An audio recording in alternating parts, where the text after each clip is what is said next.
And we are live. All right. Thanks, Christy.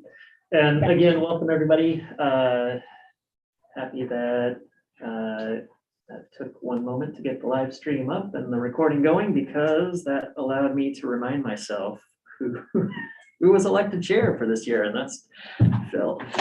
So I don't have any notes on electing a vice chair. Did I fail to write that down? I think it's Marshall. I think we it's talked Marshall? about Marshall hanging in there. Okay, perfect. Is that your recollection, Marshall? I would have to go back and look at my notes, but since you're here, yeah, I'm happy to be vice chair. I actually wondered about that before we started, but yeah, that's fine. All right, well, then we have a quorum, so we can call the meeting to order.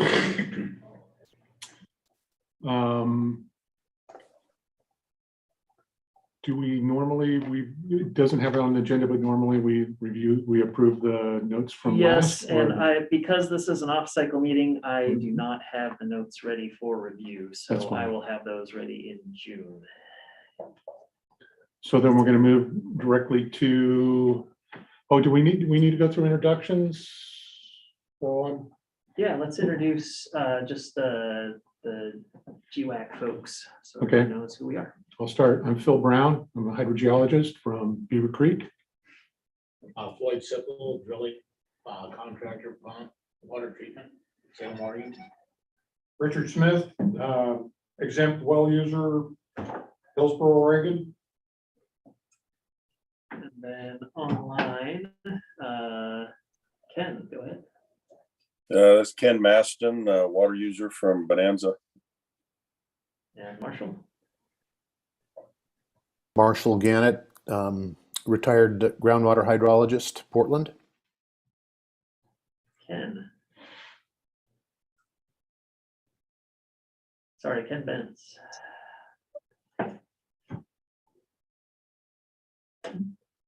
You're on mute. Looks like you're muted, Ken. Oh, I thought I already There you said. go. How's that? Better. Rancher, irrigator, Harney County. And Susan. Susan Baker, Jackson County Drinking Water Program Coordinator. All right, so I think that's everybody. Thanks, everybody. So that takes us to agenda item B, where it looks like Tim and Kelly are going to talk about the proposed rule change for the critical groundwater area designation. Yeah, and Tim and Kelly, if you don't mind, I probably should have put an agenda item that had just the summary of the meeting before we got started, just to remind everybody why we're here and what the goals are for today. So our meeting in what was that, February, we discussed a number of rule changes affecting groundwater that are in process in various stages. There are two that are nearing completion, and we're going to hear about those in the first two agenda items today. First, critical groundwater area designation under Division 10 of our rules, and second, well construction changes under multiple divisions. These two rule changes have gone through the Rules Advisory Committee process. They are in public comment period right now. Anybody's welcome to make an individual comment if they'd like online. If GWAC as a committee would like to make a comment or advice for the commission, then we'd like to get that written down in a motion and a vote to kind of speak as the committee as opposed to as individuals. So we've got a presentation from the folks that are working closely on those rules to just bring everybody up to speed. The draft rule language went out with the agenda and the invite, but we'll have, we budgeted roughly an hour for each if we need it. We'll have about half that time as a presentation, about half that time for discussion. We can adjust back and forth on the timing. We've got till noon. And once we're through those two rules, then I will just, along with Laura Hart and Kelly Mines, our rules coordinators, we'll just give kind of an informal update on two other rulemakings that just kicked off in the last 2 weeks. One affecting groundwater allocation rules, and one altering the Harney Basin program rules. I believe that we also have GWAC members on each one of these rules advisory committees. And so if you guys want to chime in with your observations, thoughts, feelings about those various racks, I'd welcome that as well. So any questions before we get started? All right, in that case, I'll stop sharing, and Tim and Kelly, you guys can take it away.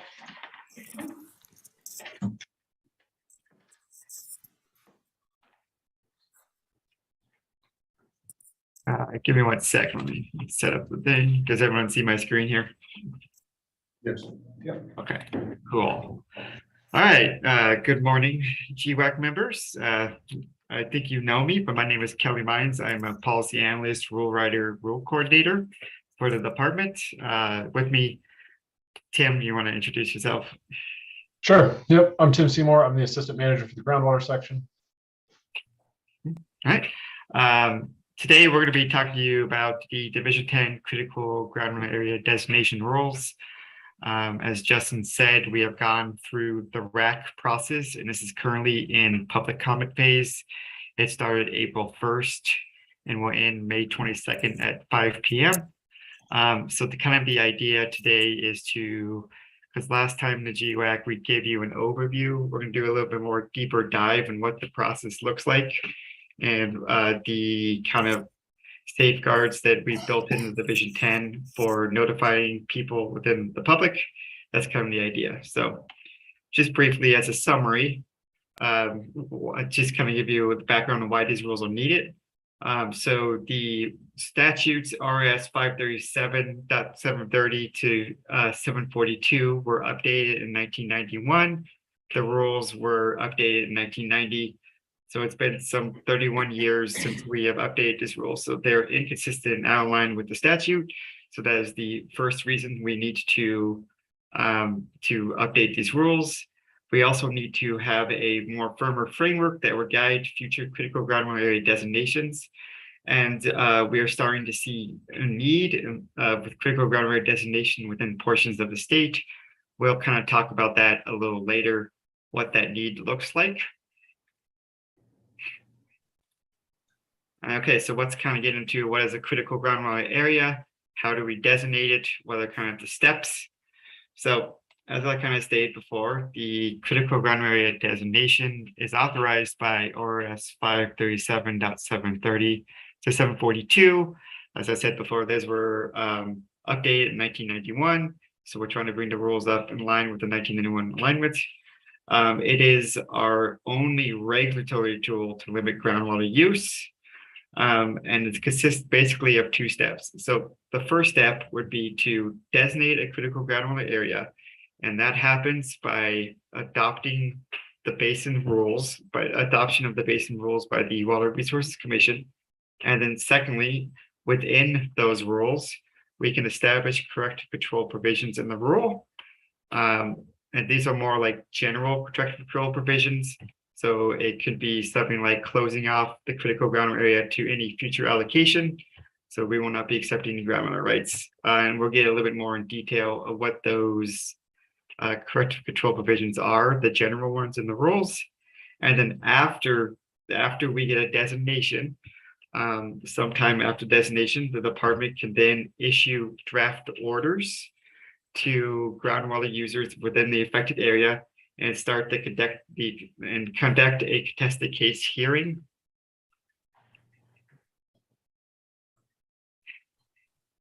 So starting with step 1, right? So we broke our slates down into 2 steps. So I'll be talking about step 1. Tim will be talking about step 2, to conduct a case, because Tim is the lawyer, and so he knows a little bit more. He is not the lawyer. So we both are we both had to learn a lot about law through this process. So anyways, so step one.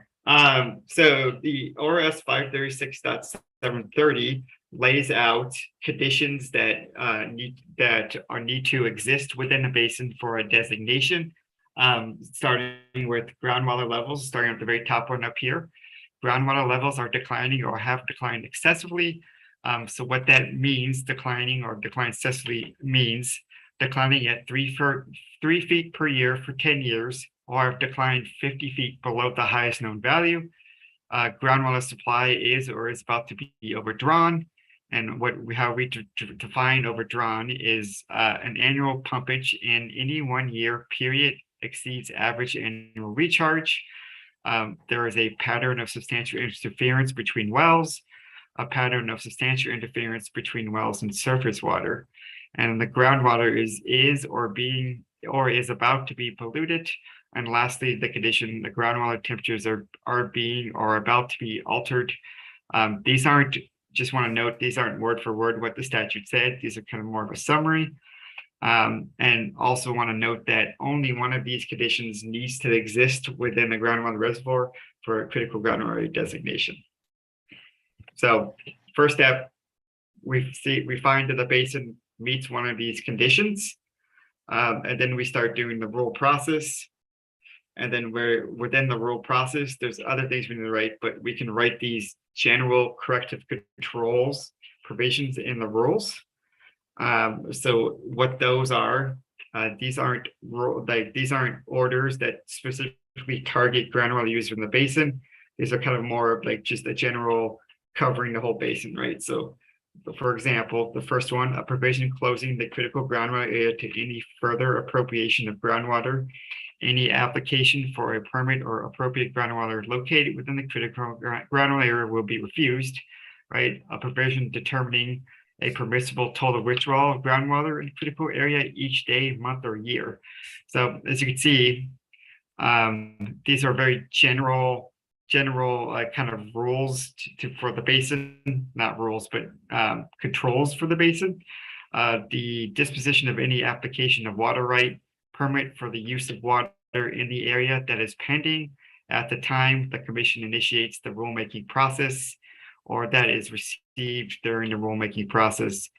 Any one or more provisions making such additional requirements as are necessary to protect the public welfare, health, and safety.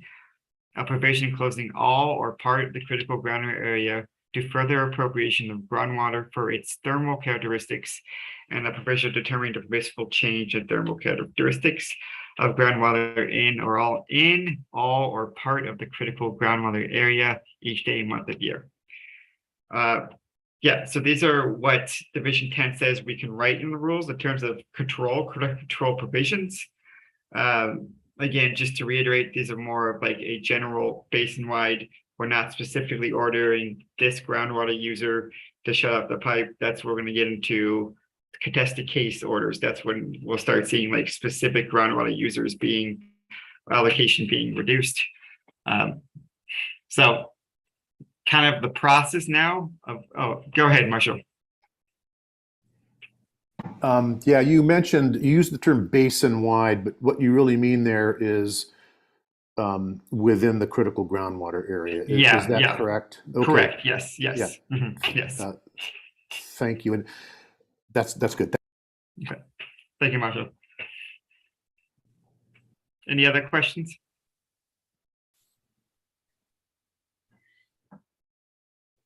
Do you have anything to add to there? Well, I guess I do. I was Sure. debating whether to save it to the end. Can we expound a little bit on the thermal characteristics provisions there? Like, I'd just like to hear a little bit about what we're trying to protect. Is it somebody who's using an aquifer as like a geothermal resource, or cold discharge to streams, or what is the basis for these provisions? Yeah, so these, Phil, I'll address that if I can. These specifically the thermal characteristics components of the statute we chose not to clarify any further than what is in statute. So the department and the Water Resources Commission can only regulate groundwater temperatures up to a certain point, right? So it's mostly low temperature geothermal, and high temperature geothermal goes over to Dogami, I believe. And so the goal here would be for low temperature geothermal characteristics to maintain essentially the temperature of the groundwater in those areas, so that if people are using low temperature geothermal for home heating or any other use that they might have for it, that we can protect those temperatures from being altered in a way that would render those systems useless or less effective, I guess would be a better way of phrasing that. We don't currently have any place where we know of where groundwater characteristics, the thermal characteristics specifically, are being altered in a way that would require this. So we don't have a need for this portion of the statute, but it is there, and we have included it in the rulemaking, but we did not further clarify it or specify how or when we would use it, because we haven't had a need for it. Does that answer your question? It does. Thank you, Tim.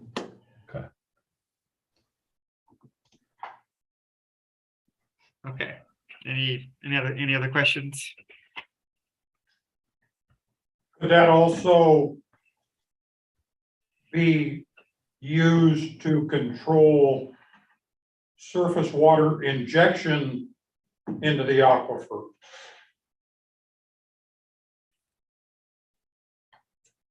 Example being the city of Beaverton going to use a large amount of injected water into the critical groundwater, Cooper Mountain critical groundwater area.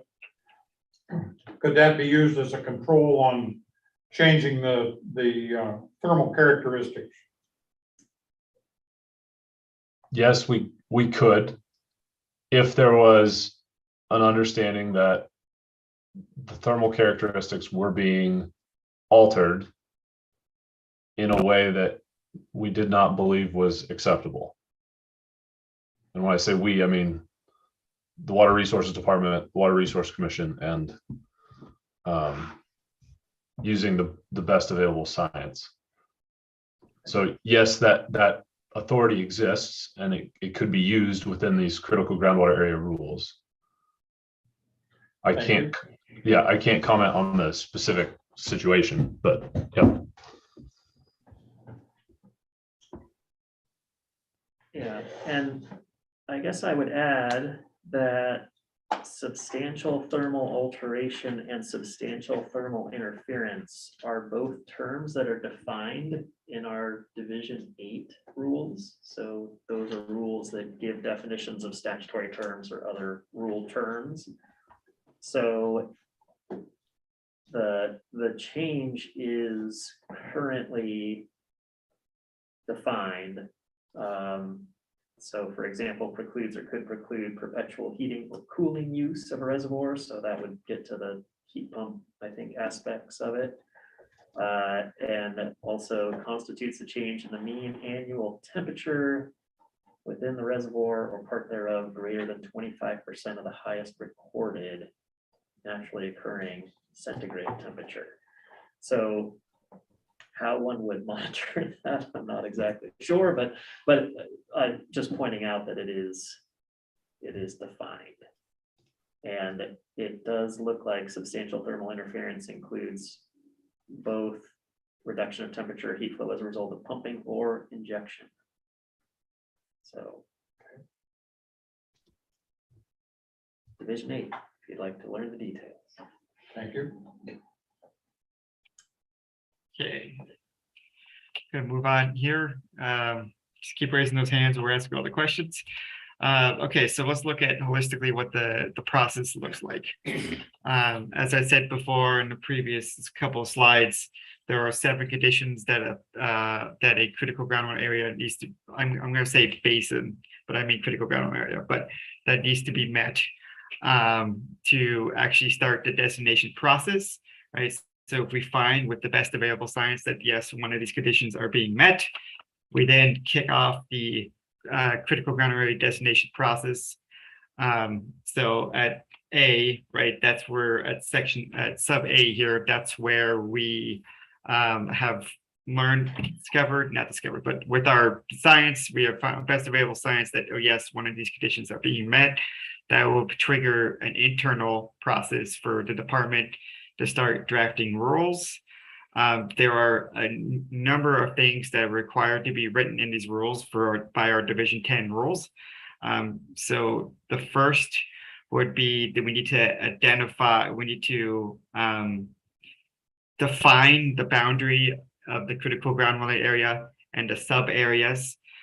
So there are kind of three ways that we define that. So I'm just going to read directly from the rules. So A, according to the presence of physical natural boundaries, hydrological conditions, or recharge or discharge areas. Or section B says administratively by defining an affected area does not have boundaries defined by natural features. And then C, additionally, to the extent that sub areas wholly contained within the designated critical groundwater area must be defined to allow for implementation of corrective control provisions. These sub-area boundaries will also be reasonably inferred or ascertained as in 690, Chapter 10, Section 130, Sections 3A or 3B. So the two ways we define it are by physical natural boundary or hydrological conditions or recharge or discharge areas, or administratively by defining those affected areas. And then we can do the same thing within the sub areas of the critical groundwater area boundary. We also need to have a couple of provisions. One, a provision checking the basin every 10 years to see if the rules are still needed. And then two, if we choose to implement those rule corrective control provisions, the one we talked about earlier, then we need to go in every 3 years and check the rules to see if they are doing what they need to do or if they need to be adjusted. Yep. Okay. And then also during step B, what we need to do is we need to draft an informational report. So Division 10 requires us to make a report to the Water Resources Commission. It technically says 60 days prior to public comment.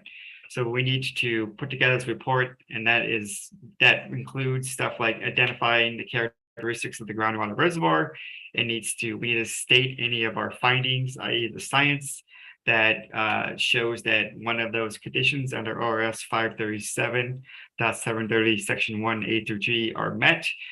And then we also need to, if we are doing any of those corrective control actions that we talked about here, we need to tell the commission which ones we are assigned to do, if any at all.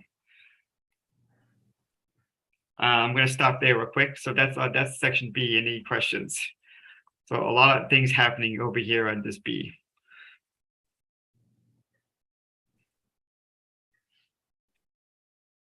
Okay, all right. So from there, once we're done with the draft rules, we then need Division 10 under sections 140 and 150 says that we need to coordinate with the local government, and we also need to consult with any federally recognized tribes within the basin. We need to provide them with stuff like the boundaries.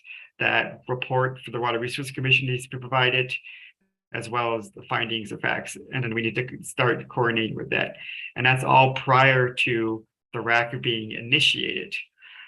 And then the RAC initiate, there's nothing, any particularly, no requirements for Division 10. That's just, we need to follow ORS chapter 183.536, 338. We need to just follow the RAC process there. So subsections E and F are the notification process. And Division 10 has, in addition to the notification process that we need to fire, oh, I was almost right, ORS 183.335.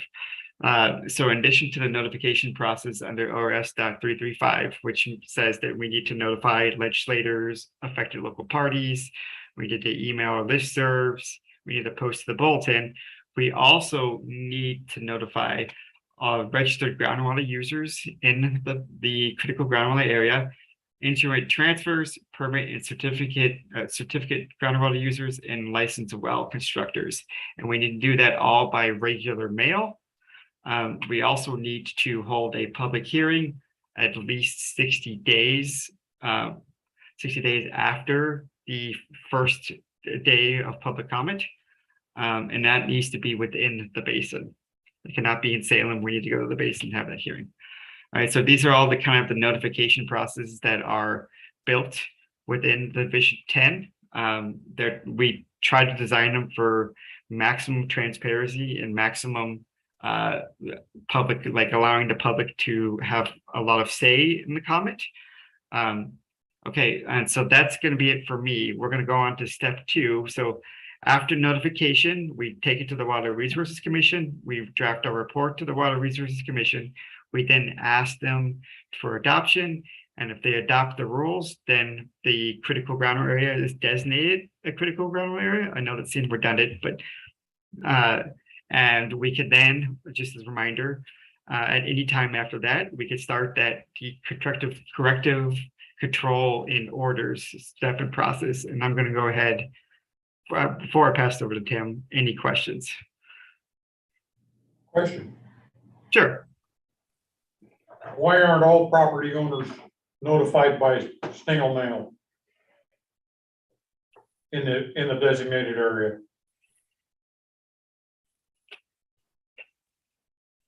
So you're saying, Phil, that the question is, why don't we notify every tax lot owner within the critical area? It affects them all. That's a good question. I would say the reason we chose not to is, one, burden on the department to do that mailing to all users and identifying all tax lot holders. And that's probably the strongest reason for why. The other reason is under ORS 183-335, we're blasting out notification to as many people as possible through other methods. And the goal would be to inform the public that way. Well, the public notice in the newspaper is ludicrous anymore. The local newspaper in my area, the notifications run to 5 pages every week, and nobody's going to read them. So basically, the exempt water users are not notified. Well, and I believe in statute, it says that we have to notify groundwater users. It doesn't define exempt users. You will see that when we get into the contested case, that we do notify exempt well users. Well, I'm sorry to jump ahead, but Marshall, but it's a follow-on to that point. So does registered groundwater users in that broad category, does that include exempt wells, exempt users? I don't believe it does. That's my point. Yeah, I hear you. So would you like to see us define also notify exempt well users? Write those in the rules. I guess is my question. Would that satisfy? Yes. Okay. And just to be clear, you had said all tax lot owners. So if we're declaring a critical, like for instance, there is currently a critical groundwater area that includes the city of Hermiston. If we were to be going through that critical groundwater area designation process fresh using this framework, would you want every tax lot within the city of Hermiston that uses city water, so municipal water, to receive a notice of this hearing? Or to receive a notice of these? I would be happy with all well users exempt and certificated. Okay, thank you. That's helpful input. Marshall, go ahead. Yeah, thanks. I have kind of three questions pertaining to this part of the presentation. One is the degree to which the wording in these rules on the sort of the conditions that could trigger a critical groundwater area, the degree to which they correspond or mesh with the wording in the Division 9 rules that are now being proposed or being worked on pertaining to control of wells greater than a mile from a stream, because it says if the department wants to regulate wells more than a mile from a stream, it goes to a critical groundwater area. And these rules do mention, well, that they use the term pattern of substantial interference, but is that going to be a fairly seamless connection, or is that going to be awkward to make that transition? That's as much of a rhetorical question. I don't know that you guys have thought it out, but that's just something that occurs to me that needs to work if it's going to be meaningful in the Division 9 rules. And any comments? Then I have two more quick questions after that. Justin, do you want to comment on the Division 9 definitions? And I mean, from my standpoint on the Division 10 side of things, we have tried to keep the language clear and have it match up with what is in Division 9 currently, but then also the changes in Division 9 will not affect the usefulness of these rules. They will affect the interpretation, I guess, or the definition of those items. Okay, so you're sort of relying on the Division 9 definitions. So correct. Okay, that sounds good. Yeah. But the second question is, you preface a lot of this with patterns of substantial interference, patterns of. What does that mean? And why is that language there? So that comes directly from the statute, which is why we left it there. And we did not clarify what a pattern of substantial interference is in these rules. And so are you saying, Marshall, you'd like to see us define what a pattern of substantial interference or a pattern of what that means? Like what the criteria is to get to a pattern? No, not really. It's not. I don't want to make more work for you, but it's just curious. It's curious language. You might reconsider its usefulness, or at least have something in your minds about what that means, because it was unclear to me. Is that like some kind of little way out of stuff or what? But anyway, so it hit me. And Marshall, anybody else?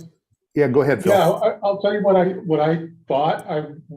What the intent was when I read that on the pattern is that you can always find an outlier in an area, right? So you've got a bunch of wells that are declining, and then one well, for whatever reason, from hydrogeologic complexity, is not doing the same thing as the other wells. But you've got this pattern of declines that is sort of broadly defined, and maybe the way I read that was it prevents sort of the outlier from defining the condition. Yeah, that makes sense. Yeah, okay, that's helpful. It's just I'm a little worried about little tweaks, but that makes sense. Okay, the last question I have, and this is something I think does bear some thinking on your part, and I'm not suggesting we hash this out right now, is in the control measures. One thing that just sort of seemed to be lacking to me was dealing with commingling wells. I know from Ken Light's work, for example, in Mosier, a lot of the water level declines there resulted from wells that were commingling aquifers with significantly different heads. And so one aquifer is being dewatered by the other, and you know, they went in there and really started a pretty serious program of repairing and abandoning wells, the offending wells. And I'm wondering, in you know, some of the critical groundwater areas in the Umatilla Basin, you know, I'm not an expert on that part of the world, but it seems to me that, you know, if not in those areas, other areas, commingling wells could be a contributing factor in triggering some of the water level decline criteria that you guys define. And so I'm wondering if you have given any thought to including dealing with well construction issues as part of the control provisions for these rules. We did, and in rule, our thought was it would fall. Kelly, if you can go back, what is it, 3 slides back to the corrective controls in rule. Under any one or more provisions making such additional requirement as are necessary to protect the public health, welfare, and safety, we would use that authority to deal with well construction issues in rule. And then we'll get to, in contested case, what we actually have from an order standpoint that we can do that's authorized by the statute. And so we can address it there as well, though in the corrective controls and orders, it's focused, it allows for solving well construction issues, but it's focused more on groundwater pollution and protecting from pollution, and not on simple commingling. So the intent was we would use this, any rule necessary to protect the public welfare, health, and safety, in combination with what we're allowed to do in order, and together we would get to solving well construction issues. Okay, thanks. In places where it's necessary. Great. Okay, so appreciate that. Thanks. Yep, absolutely. Any other questions on the rule process? That's step 1.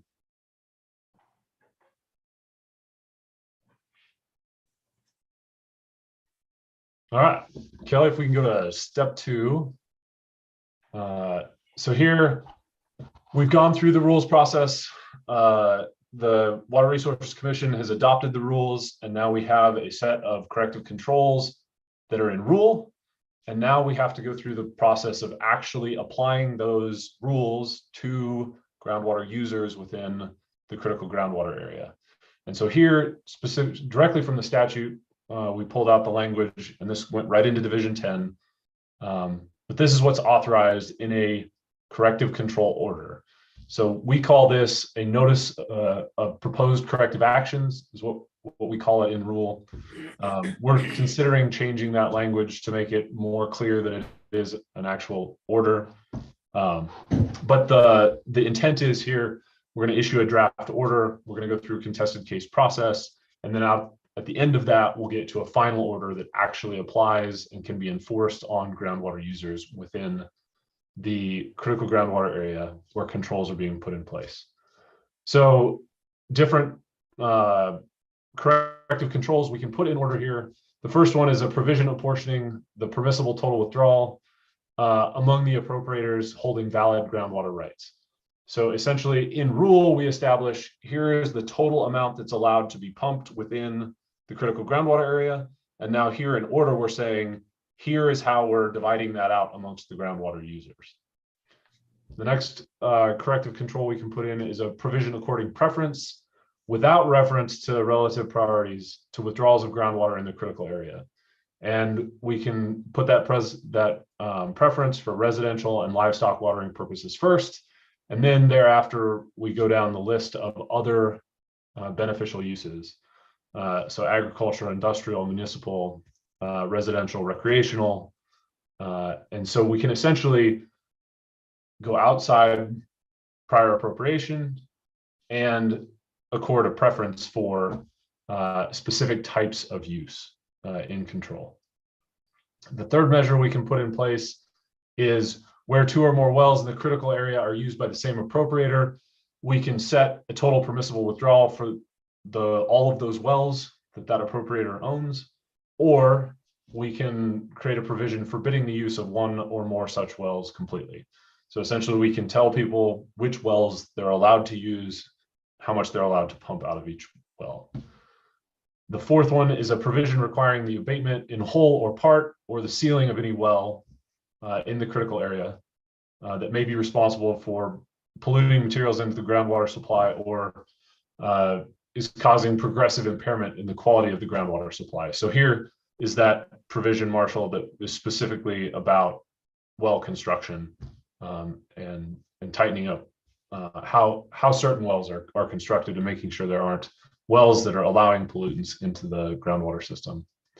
And then the 5th and last one is a provision requiring a system of rotation of use of groundwater in the critical area. So it's possible to essentially tell people, set up a system of rotation and tell people when they're going to get water and how much water they would get. So these are the 5 corrective controls that are allowed to be put in order. And these are specifically, essentially word for word copies from the statute into the rules. So now if we go to the next slide, this notification requirement is for the contested case process. And so in rule, we call this an initial notification of proposed corrective actions. So the department has put together essentially a draft order with the Water Resources Commission, and we're going to notify the public and begin to move through the contested case process. So the first thing, first group we have to notify by regular mail are groundwater users, exempt users, and any people who request a copy of the order. So it's possible to request a copy of the order. There's a process for doing that in rule, and then you will receive the notification from us. By publication, we publish it in the weekly bulletin, we publish it on our website, and we publish it in the local newspaper for 2 weeks. And then the last thing is we have to hold a meeting in the affected area or as close to the affected area as feasible. So depending on where the critical groundwater area is, there may or may not be facilities to hold a meeting. And so we would hold the meeting in as nearby location as possible. So that's the initial notification of proposed corrective actions. And then from there, we go into the notice of proposed corrective actions. And again, we send those out using essentially the exact same requirements for notice. So regular mail and publication again. So here's a flow chart that goes through the process for a groundwater right holder or any other person who wants to be party to the case to be involved. So we send out the notice of proposed corrective actions, and in that we're going to have a deadline for requests for hearing and for petitions for party status. And and that deadline is going to be no less than 30 days from the date of mailing. And then we're also going to have a deadline for petitions for party status, which is at least 120 days before the date set for the hearing. So those are essentially timelines that we're setting up to make sure that people have adequate time to respond, to request a hearing, or to petition for party status. So on the left-hand side, then we have in the green boxes, the path that groundwater right holders and exempt users who are within the critical groundwater area and that would be limited by the proposed orders would follow. So they'll receive the notice, and then they simply have to file a request for hearing by the deadline. And we outlined in rule what's required in the request for hearing, but it's fairly basic, name, contact info, etc. And then also any information they want to provide about why they want the hearing and what kind of issues they have with the proposed order. So from there, the Water Resources Department is going to receive that request, and we're going to include that request for hearing in our referral to the Office of Administrative Hearings. So that's what groundwater users and exempt users who are going to be limited by the proposed order would do. That's the process they follow.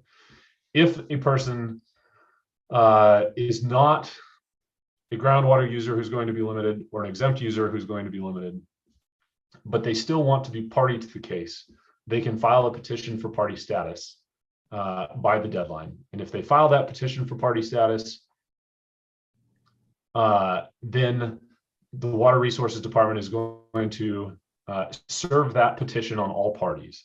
So any person who wants to join as a party, all other parties to the case need to receive the notification that someone has petitioned for party status. That's a requirement in Oregon administrative rules. So the department sends that out to all parties to the case, which are by default the groundwater users and exempt users who are, groundwater right holders and exempt users whose groundwater use will be limited. So right there, there's an administrative load that has to be taken on for every petition for party status that comes in. So after the department serves that notice on all those parties, all the parties have the opportunity to respond and state whether or not they agree or disagree with that. And then the Water Resources Department gets to decide whether we're going to deny the petition or we're going to grant the petition for party status. If it's denied, there's the option for a petition to reconsider that falls outside this process. If the Water Resources Department grants the petition, then the Water Resources Department also gets to specify the areas of participation and the procedural limitations on those who have filed for party status. So essentially the Water Resources Department can say specifically, you're party to this case and you're only allowed to present on this issue in this way. And the intent of that is to make sure that all of the different issues are heard, but that the process does not become overly cumbersome. So then after that petition has been granted, WRD writes an order on party status and serves that on the petitioner and on all parties. So again, we now notify all the parties that there is another party to the case.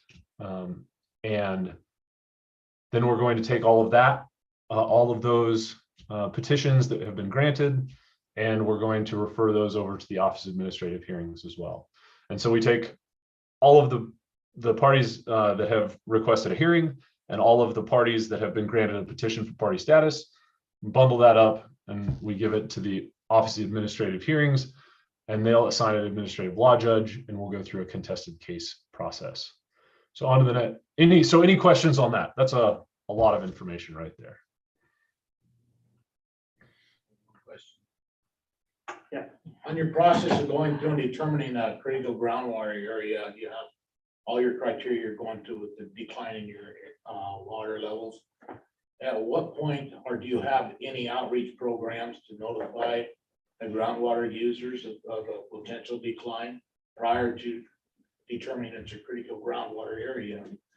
If you're looking at 3 feet per year, and there's, if you get to a certain point, would it be advised to just have an outreach program or an educational program? And there's all types of different types of irrigation, alternative irrigations.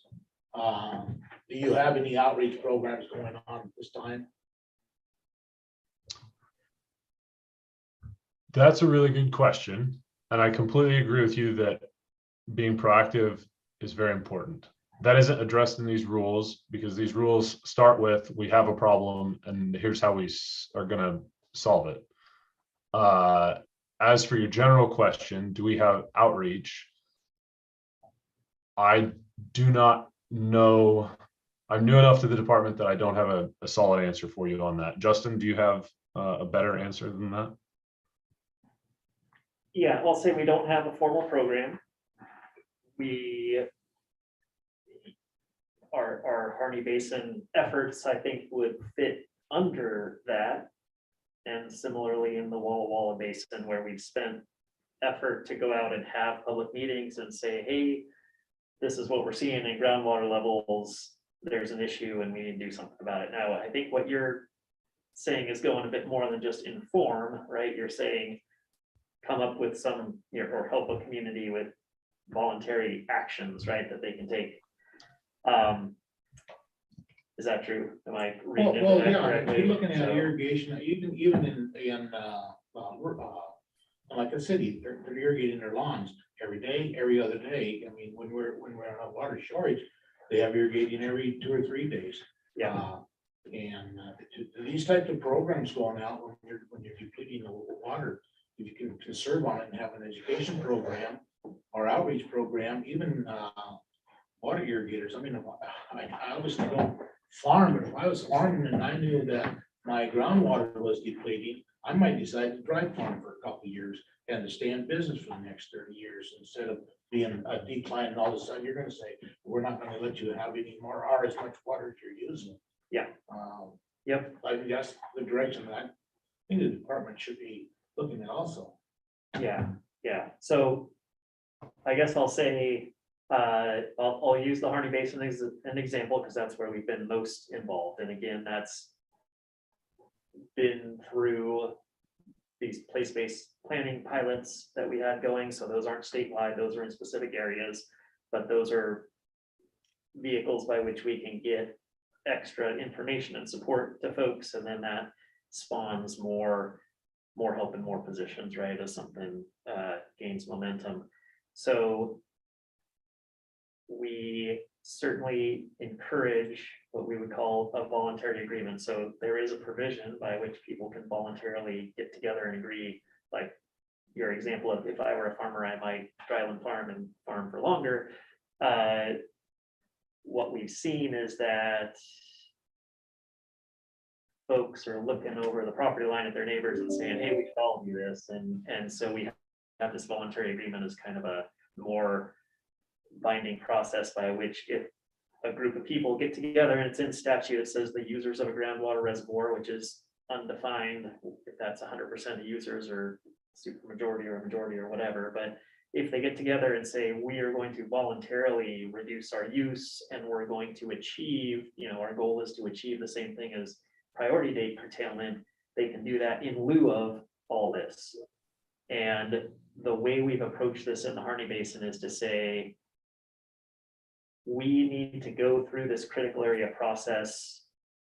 In case a voluntary agreement doesn't work out, we want to support a voluntary agreement as much as possible. And this is a couple-year process. And during that process, we will necessarily define what's the boundary that we'll curtail to, who are the water right holders that in their order of priority that are likely to be curtailed in this contested case process. And then this process is again going to take some time. So during that time is, from my view, that active window for these formal voluntary agreements to get together. People can certainly do something in the interim without any voluntary agreement, right? But I guess I'm just noting there's that formal process and there's department support and encouragement to do that. And right now that's in a very limited area. We don't have a program to do that throughout the state, right? So for something close to home, Mount Angel is probably an area where we need to look closer. And we don't have any active outreach right now. So.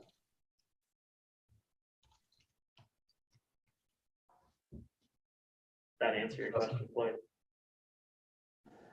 Kind of somewhat, sort of. Kind of somewhat, sort of. Any other questions on this process before we continue? All right, so Kelly, on to the next slide. So we've referred the matter to the Office of Administrative Hearings. An administrative law judge is assigned, and we go through the process. And coming out of that, of holding the actual contested case hearing. And coming out of that contested case hearing, the administrative law judge is going to issue a proposed order. Exceptions to that order can be filed within 60 days, and the WRC must consider all timely filed exceptions. So the Water Resources Commission doesn't have to respond to every one, but they can group them together based on the exceptions, what's being requested, et cetera, to address them in bulk, or they can address them one by one. That's up to the Water Resources Commission. But that's all called out specifically within rule. And then after the proposed order has come out. Now the Water Resources Commission is going to issue a final order. So in the next slide, Kelly,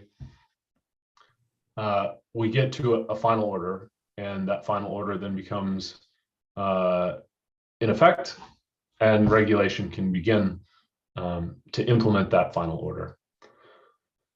So that is the step 2 process, the contested case process. And then this is what actively applies the corrective controls to groundwater users and results in actual curtailment of water.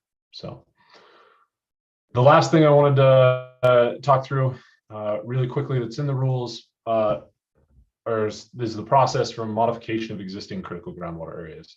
So we currently have 6 critical groundwater areas in the state, and the Division 10 rules will give the Water Resources Department the capability to modify the designation based on the best available science, and to make changes to those critical groundwater areas to better protect the resource and to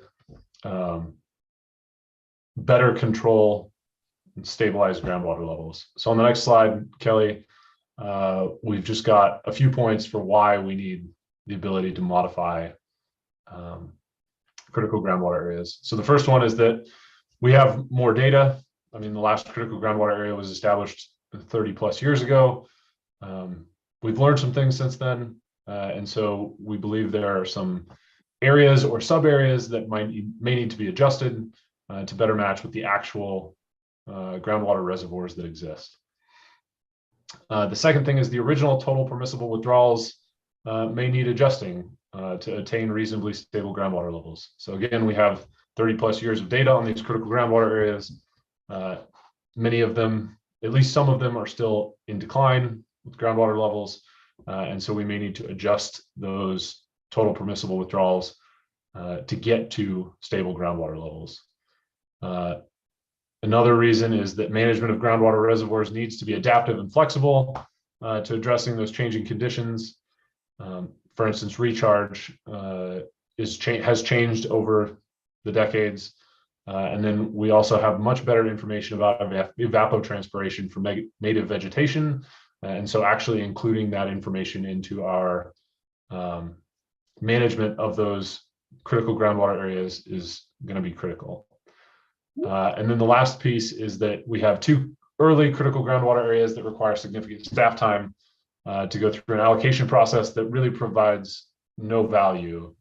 And we're hoping to modernize those so that we can reduce staff workload and provide more certainty to the water users by removing that cumbersome allocation process. So those are the reasons for modification. Any questions on what I've presented so far? I do have one, and it's not on the process. The process for establishing and modifying is clear. It was really more on the corrective action. One of them was a requirement to establish rotation. Has that been done previously? I was wondering why it's required instead of an option, maybe that the affected parties may elect to pursue. And I wasn't familiar with having a rotation system implemented in. I just hadn't heard of one before. How would that be structured? Yeah, so that that is a provision we may use, right? So we don't have to use that control. We can choose to use that if it would be effective. We don't have, to my knowledge, a place where we have any sort of system of rotation of groundwater use currently. So we would be breaking fresh ground there, as it were, okay. If we were to implement that.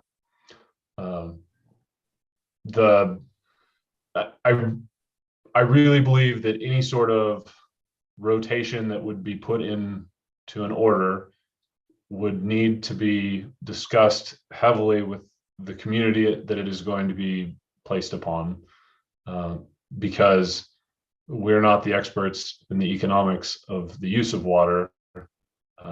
And so we wouldn't want to create a system that will cause substantial economic harm unnecessarily just by requiring rotation. So we want to be very thoughtful about that. Yeah, it does seem like that would be a super complicated process. But check that slide. I don't know if it was just language specific to the slide as opposed to the rule, but it did say a requirement for a rotation on that slide. Yeah, so it says it authorizes the use of the following corrective control provisions within a critical groundwater area rule. And one of those is a provision requiring and specifying a system of rotation of use of groundwater. So if we were to use that provision, we could require and specify a system of rotation. So we could force all groundwater users to be on some sort of rotation for use. But again, that would require some substantial thought, and it needs to be well designed for a whole host of reasons. Any other questions?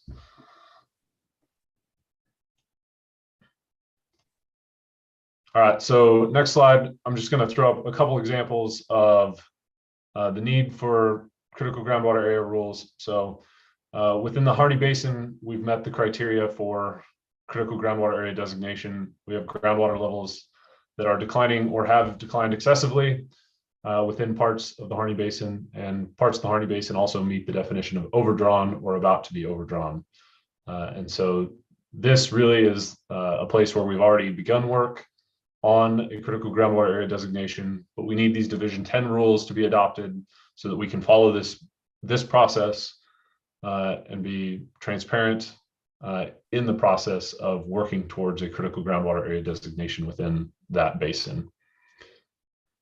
And then the next slide, I'm sure you all have seen this many times, but we have many areas, groundwater areas of concern.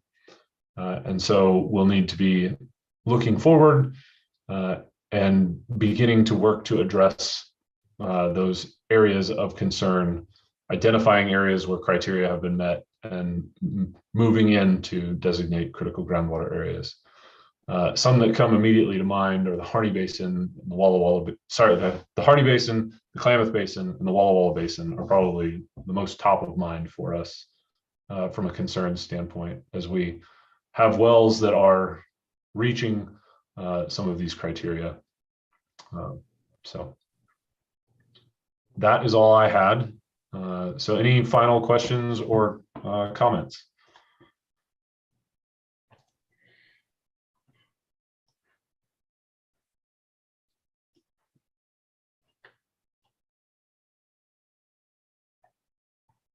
All right, thank you all for your time.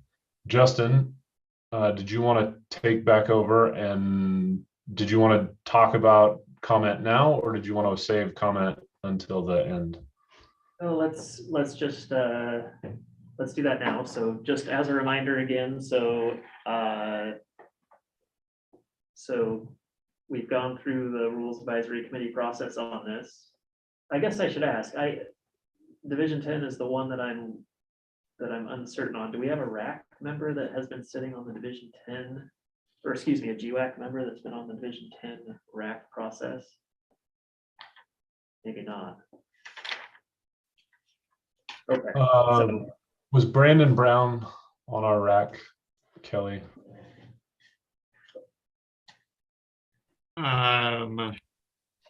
It's been a while since we met. It's been a while. Yeah, it's been like 3 months. Let me look. I can check it out. I'll give you the answer real quick. okay. So if we did, and as we go to the next one, I guess the next one, I know Floyd sat on the well construction rack, correct? Yeah. So I'll just as we go along, I'll ask the GWAC folks to just give their impressions of the RAC meetings. But again, we've gone through the full Rules Advisory Committee process on this. We're in public comment. So reminder again from the top of the hour that anybody's welcome to make a individual public comment that'll go into the record. And I think we typically group all those public comments and address them, topically. However, if the committee would like to make any statements as a group to the commission, then I think now would be a good time to hash that out and make a motion and take a vote on it. So Do any members feel like the committee has a position they'd like to share with the commission?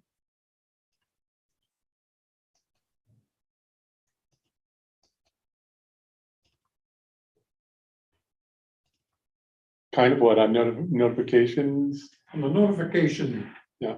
Gives me indigestion.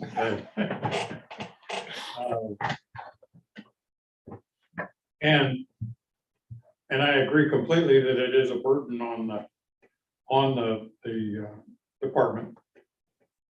But I think it can be simplified, and I agree completely with not notifying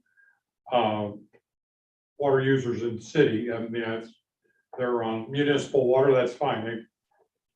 They don't care. But rurally, even if the person doesn't have a well, currently, they need to be aware of this ruling and the new rules and the regulations for a critical groundwater area, because they may be looking at future doing something on that land that will require a well, and they need to be aware of the regulations, or at least the upcoming regulations. They need to be able to have a voice in the process. And that was my point in mailing to the tax law holders.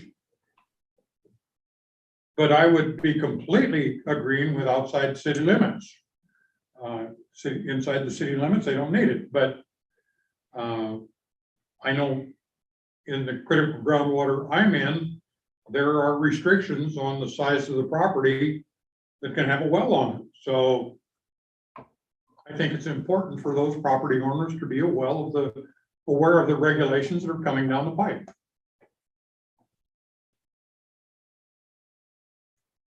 And I strongly feel that a notice in the public notice section of the newspaper is wasted time and effort. Nobody reads it. Very few people do.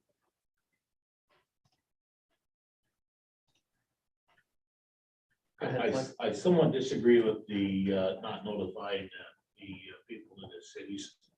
Take Salem, for instance. Salem gets all their water from surface water off the San Am, the majority of it. Well, we have Division 9 rules that affect irrigators taking water that affect the San Am or any of the tributaries. So how does that not affect the surface water for when the cities are getting their supply of water? Good point. And Salem's not the only city that gets their water, from surface water.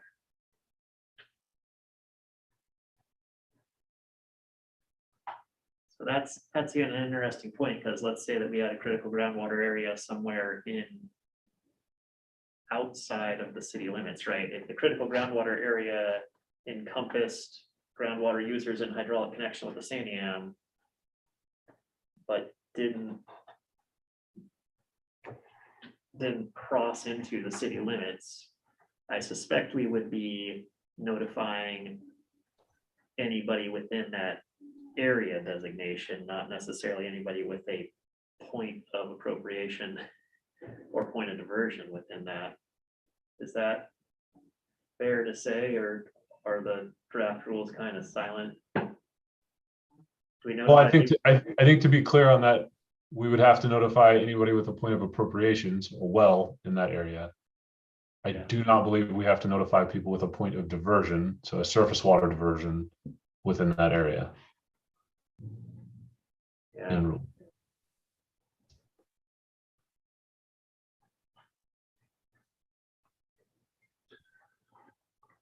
I had one additional comment and then one additional question. And the comment is sitting on the allocation rack. I note that the language is largely like the definitions for one of these conditions to trigger Yeah. You know, those are the same wording and the same process, which Yeah. is great Yep. for when we're evaluating the capacity of a system, whether it's over appropriated or not. The only difference is in this setting, it's or about to be. Yeah. And in the, I think Division 8, the definitions, it said impending. Yeah. And there was lots of Yeah. of debate about just exactly what that means. Now, you know, on a broad brush, about to be impending, same thing, right?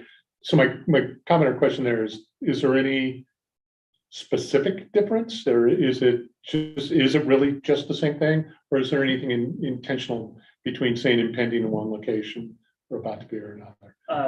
I know we're hair splitting, but I was just curious. Yeah, so just, I'm gonna put a pin in the notification just to answer this. I think that that's statutory language. Okay, Correct. In Division 10, we used the statutory language word for word. Yeah, so the statutory language for a critical area says groundwater supply in the area in question is being or is about to be overdrawn. And in the other place where was the policy of the legislature, and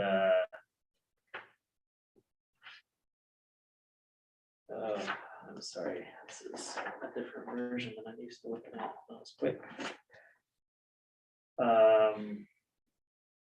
And this says whenever wasteful use, impairment, blah, blah, blah, blah, blah, exists or impends. So it's what you'd have to ask the legislature. which page they were reading that That's day. right, that's Okay. right. So it doesn't sound like there's anything meaningful or specific about having it phrased slightly differently in two places. No, yeah, Okay, I wouldn't consider it that. People can split hairs. So. and the other question is sort of following on Floyd's point earlier about outreach. We mentioned like the outreach that occurred in Walla Walla, and that was triggered on the department being notified that there was a senior groundwater user or users that were able to make full beneficial use of their water rights. Would exempt users have the standing to make the same points to the department Yes. that they're no longer? Okay. Yep. Thank you. Yep.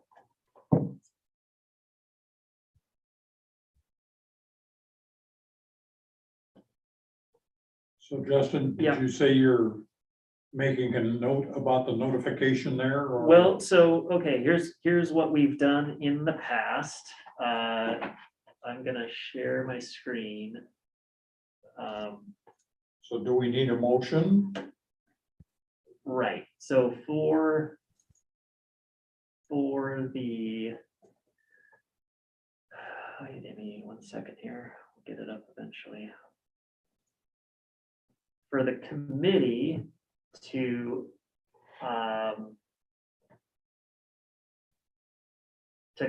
kind of speak as a voice as a committee, then we need a motion. And typically when we've been doing these things that we're putting in the public record, we hash it out on the screen and get it to how we want it. And then somebody makes a motion and reads it off, and a second and a vote is how we've done it in the past. So so I just started this. I don't want to put, this is a draft in progress. So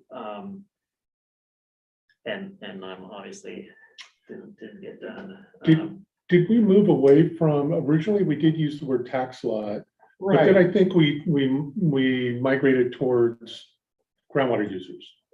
Yes, and I would be happy with that. Or I didn't, can understand the complexity and the waste of mailing to some tax lot owners.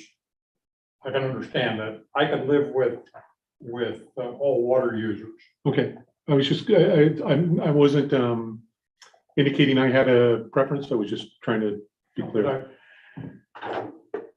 I've got some thoughts on that, if I may. Yeah, go ahead. Yeah, I would steer clear of potential groundwater users because that's everybody on the planet.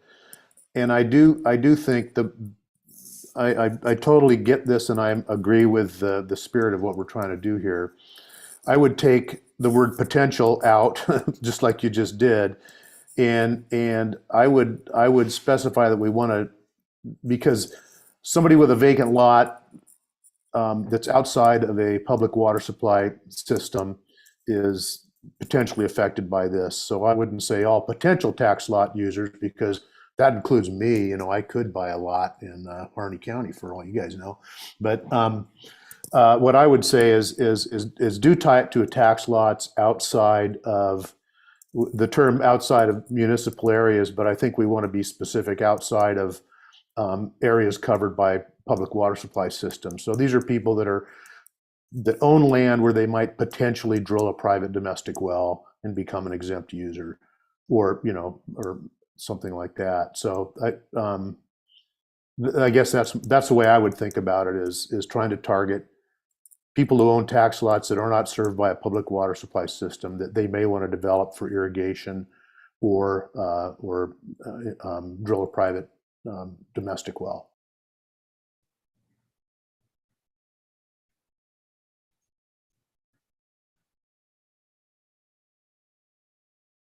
So before I type anything on the municipal, either inclusive or exclusive, I've heard both ways. I've heard, exclude new tax lot holders that are served by a municipal or quasi-municipal entity. I've heard include all tax lot owners that are served by a municipal system with the point of appropriation within the boundary. So how do we How want would to how would it address be that? to include notifying the municipal service district or provider, and leave it up to them to notify their users, so that it would take some of the onus off of the department? Yeah, in the current rules, if the municipality is inside of the critical groundwater area, they will be notified as a groundwater user.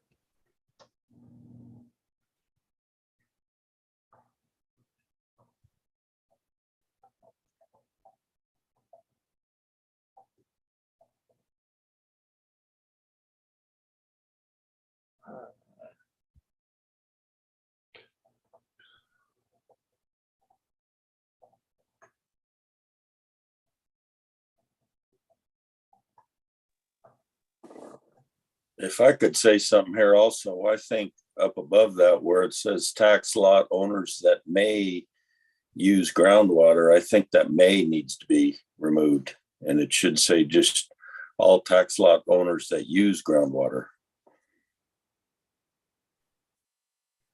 Yeah, and I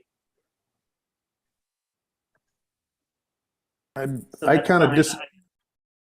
Yeah, go ahead, Marshall.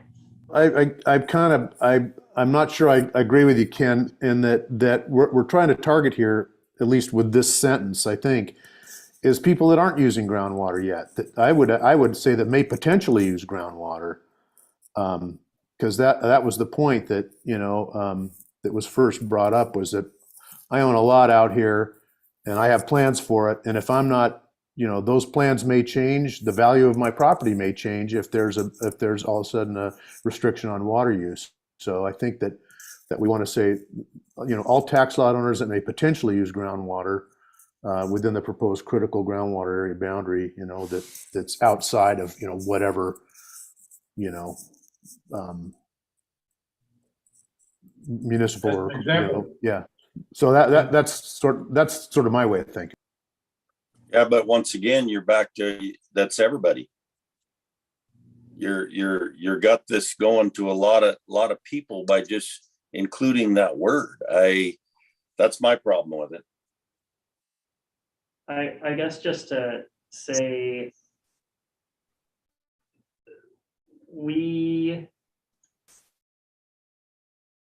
any well drilled prior to 2009, we are unlikely to have a precise location that we could associate with a tax lot. And so functionally, we are likely to send it out to all tax lot owners anyway, because it would be easier just to send them a mail than it would be to try to go out and identify a particular exempt use well on that particular tax lot. So Right. You don't have the ability to be more precise. Yeah. Yeah. Reason. So from a work perspective, Ken, I guess I just note that in functionally implementing, even if we said that currently use, we would be likely to send it to everybody just on a functional basis. If I might add just a comment, could, instead of may use groundwater, could the wording be have access to groundwater? Tax lot owners that have access to groundwater? I guess, Susan, what would you contrast that with? Well, I wouldn't. I mean, that's who you're trying to capture, is that people who have access to groundwater in the critical area. So for somebody who may own a tax lot but hasn't developed it yet, they do have access to groundwater. I mean, that's assuming that a well has been drilled. Okay, It's just a thought. no, that's, I mean, either or, I don't know. May have access to groundwater, that has access. Anyways, just you know, it's gonna, crafting the actual wording is gonna take time.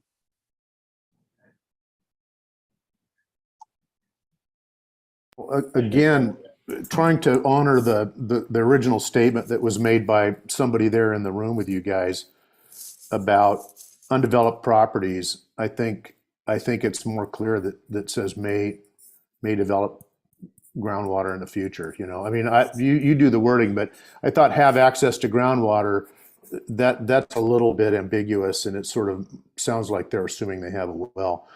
As an aside, you guys send out press releases, right? Yes. Because the point about nobody reads the public notices in newspapers is really well taken, and I agree with it. But most everybody sort of listens to the local news and is going to kind of peruse the front page of the local paper, or what's left of it anyway. And, you know, that's going to get the word out to a lot of people. So at some point we have to fall back on kind of word of mouth and the local media, not, you know, to get the word out and not necessarily rely on people looking at all the public notices. So, you know, I don't know if we're going too far here with this, but that's something to think about.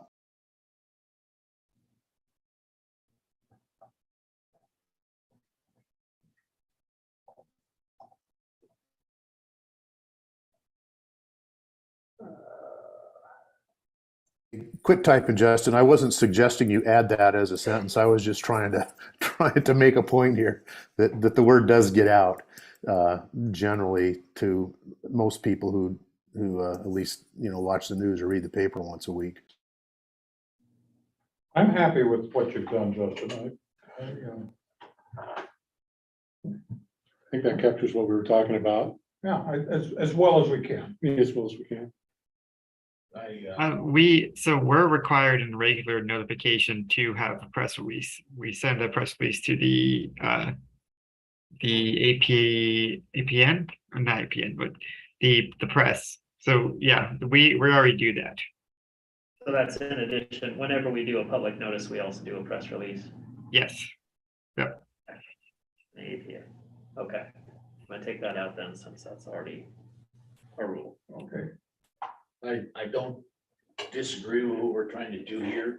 I look at every tax lot holder or potential water user getting a notification, and the amount of repercussion and phone calls after this gets released is going to be astronomical. I just visualize that. You think that's, But they got nothing else to do, right? You don't see people just going, whatever. Yeah. Yeah, you think, Yeah, oh, you know. Yeah. I agree we need to notify, but I also think that, and you probably know where I'm going with that. Oh, yeah, yeah, well, and I mean, what we already don't have a position to take all the interested parties and their their petition for standing, if that's what it's, if I got the term right, yeah. However, there's a lot of frustration on the public end of it for exempt well users being left out of the loop, basically. That's what I'm trying to cure. Because a lot of those, maybe not a lot, a certain number of those don't have to lose a lot of head in their well to be in trouble. And they have the right to weigh in on the critical groundwater designation.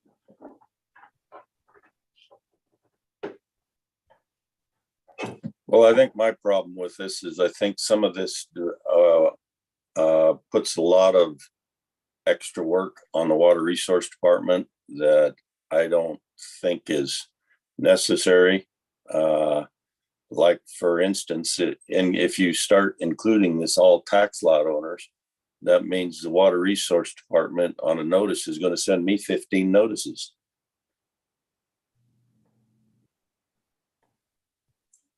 Yeah, that is true. And I that's mean, gonna it's a lot. happen. That's gonna happen a lot in Harney County, obviously, too. 'Cause Yeah, you're gonna have- I mean, if you go to every tax lot, you'll be sending the same notice. You'll send me about 25 of them. yeah, it's not Um, necessary. Right.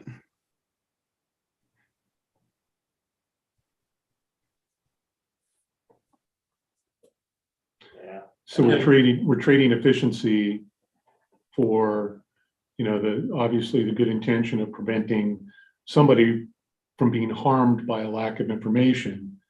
yeah, Because as things have evolved, newspaper notices, we all seem to agree are inefficient. yeah. And, You- and again, I guess Ken and Ken, I can see what it would look like to get, your mailbox stuffed with 25 of the same thing. Also taking a spreadsheet of tax lot owners and automatically generating letters and address labels, I think is overall more efficient than having a person go through the spreadsheet and say, Ken Maston owns this one and Kenneth Maston owns this one and Kenneth and, so-and-so, your brother or spouse or whatever owns this one, and trying to cut that down is also a lot of work. So just again, from a functional standpoint, I'll say that. Could it be sorted by address? Yeah, I mean, I'm sure that there's a number of clever ways to do it, and So that one mailbox only got one notice. only got one letter, yeah. Well, but I you mean, I can, also you kinda can do wanna- it, the tax rolls will do it. I've done it. You can go through the tax roll and have that list generated by how the county mails out tax bills. Okay. And then, and so it's done, and it can be kicked out quickly, printed on labels and done. And you can do it by school districts or the entire county, however you want to do it. But it's been, that's the problem that's been solved. And so it is, and it's quick to do, at least in Harney County, and I'm sure it is in other counties as well. You just can get a hold of the tax assessor and they'll provide that list. So maybe we're being, to Ken's point, maybe we're being too specific Well, in the methodology, and the recommendation should be to find a reasonably efficient way of notifying those people we defined. That's We correct. have one Yes. word behind tax lot owners. Instead of tax lots. I don't know. I'm just trying I to, see. And I just also a quick point, like up until the notification, this is the only time we let people know what's going on. So prior to notification, we have racks, and racks include public comment period, and we let and specifically for Harney, right, we let everyone know that, hey, we're having this rack. And we had 20 people of the public come to the rack and they had public comments. So we do our due diligence to let them knowing what's going on. It's not just through newspaper. We do our due diligence as well. So that's just something we should also kind of note too.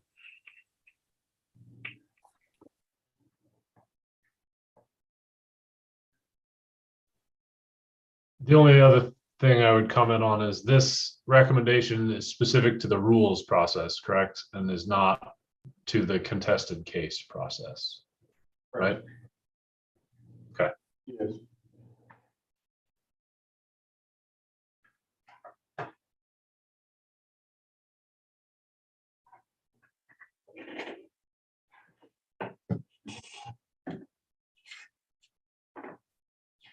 How would you specify that, Tim? That's a good question. I haven't figured it out yet.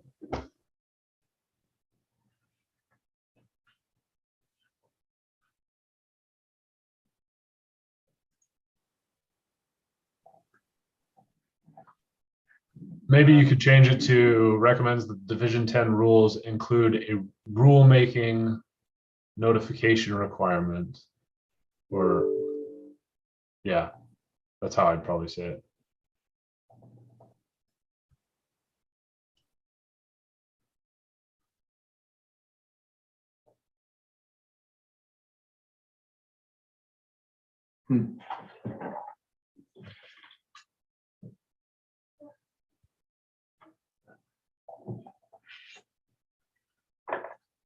That's not right.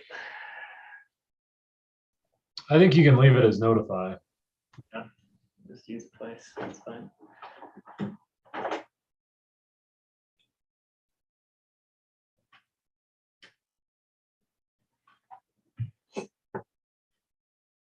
so can the department live with that?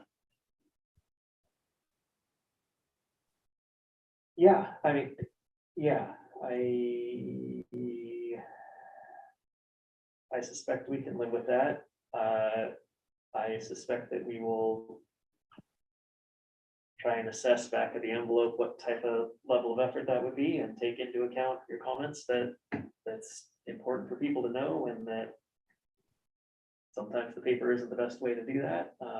And I mean, we'll certainly put this up there and we'll show that to the commission. And the Well, the commission might commission- say, absolutely, They may throw it out Yep, or that's right, alter it or whatever that's too. right, that's right. So, Well, I move that we pass this on to the commission. If there are no other suggestions or changes, we got a second for that? I'll second it. All right then. and sorry, that was Ken Bentz, is that right? That made the second? Yes.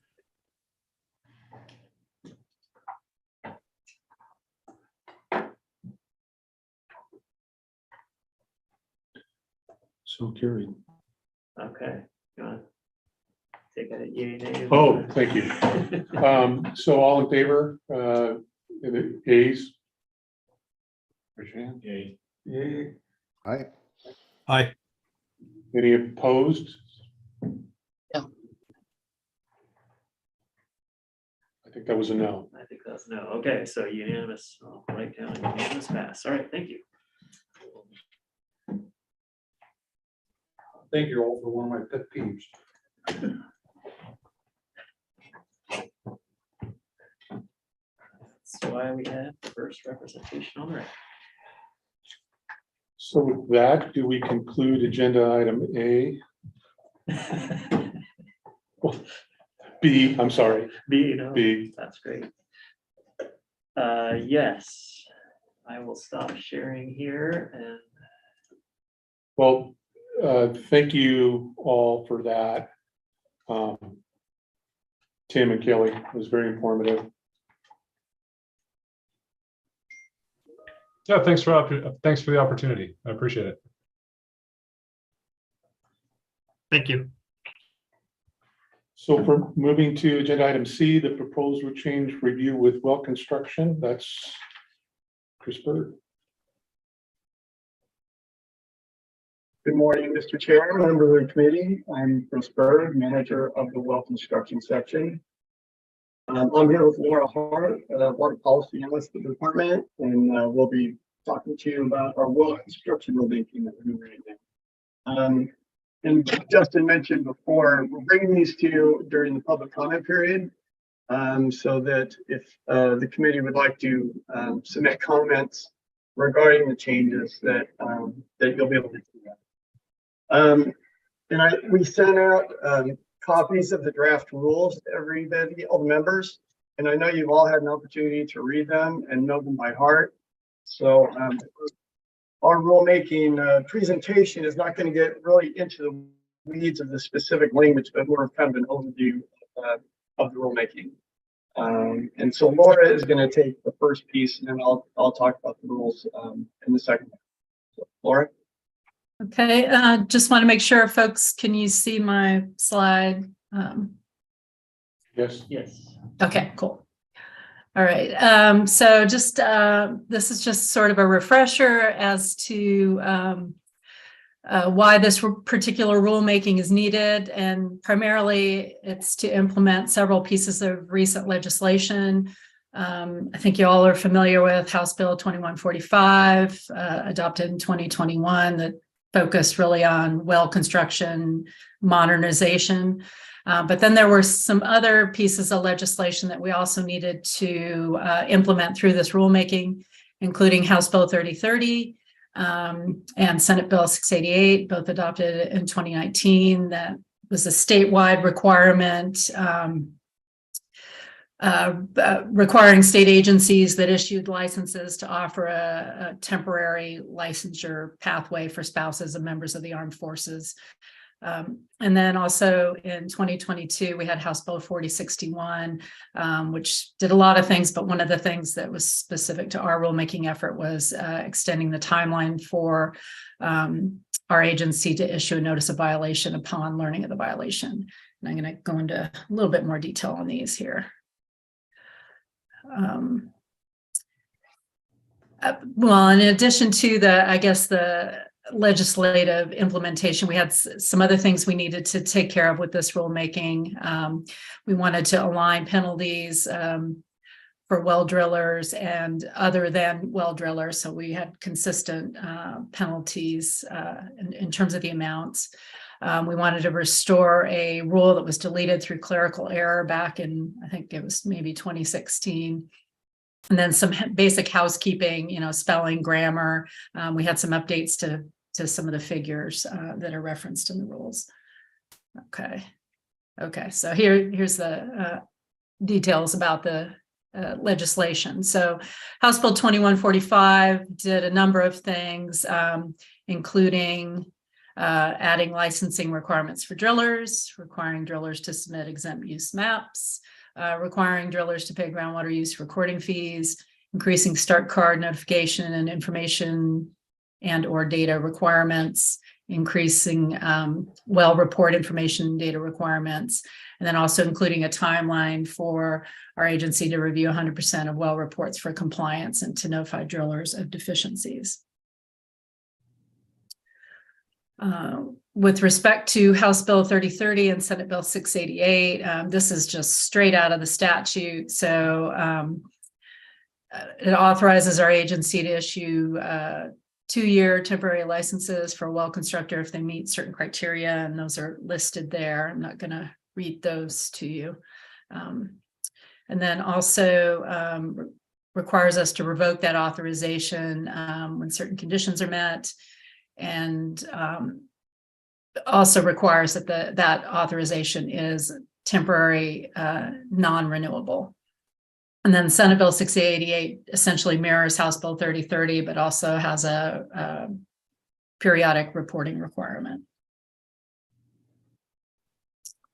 And then House Bill 4061, again, this is, it did a number of things. It's, I think, known as the water hauling bill, but the piece that we're focused on is extension of the time period for issuing a notice of violation, and that's being proposed to be extended from 5 calendar days to 10 business days.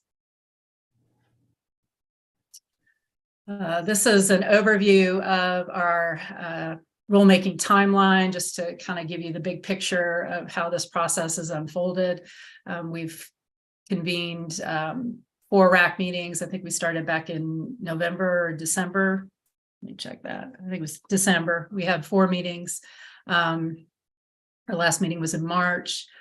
We published a notice of proposed rulemaking on April 3rd in the bulletin, had a 30-day public comment period. So the end of public comment period is actually tomorrow at 5 p.m. And we conducted a public hearing last week. We had, it was a hybrid meeting. So we had a couple of folks attend in person and folks attending on virtually on Zoom. For the next couple of weeks, we'll be reviewing any input that we received during that public comment period. And then we'll be taking a decision packet to the commission at their next meeting scheduled for June 15th and 16th. I think we're currently last on the agenda, but that's probably subject to change. And we're targeting our July 1st effective rule date. And then I'm going to pass it back over to Chris, who's going to give a little bit more details about how we went into the divisions to update the rules to implement the legislation and those other needs that we had. Sure, thanks. So yeah, like Laura mentioned, these are meant to modernize our well construction program. The next step in July is when these rules are supposed to kick in. They're just the next phase of the changes that are coming, but there's a lot of big changes in this rule division. And the reason we're doing these rules now, again, like Laura mentioned, is we need these implemented in July because the bills are effective July 1st. So our rules need to be in place by July 1st. Okay, next slide. Great. So one of the changes is licensing, well constructor licensing. The bill provides that in order to get a license to drill wells after July 1st, a driller has to provide a welding proficiency. I'll kind of get into that a little more in a minute. I guess these are just kind of broad overview of the rules. But then we have the temporary authorization farm active duty armed forces spouses. There's a lot of start card well report changes, including e-filing that are in the bills. Exemptees map and reporting fees. Changing it from the landowner to the driller. Civil penalties are being adjusted. Notice of violation time frame, like Laura mentioned, and then some housekeeping stuff. So next slide.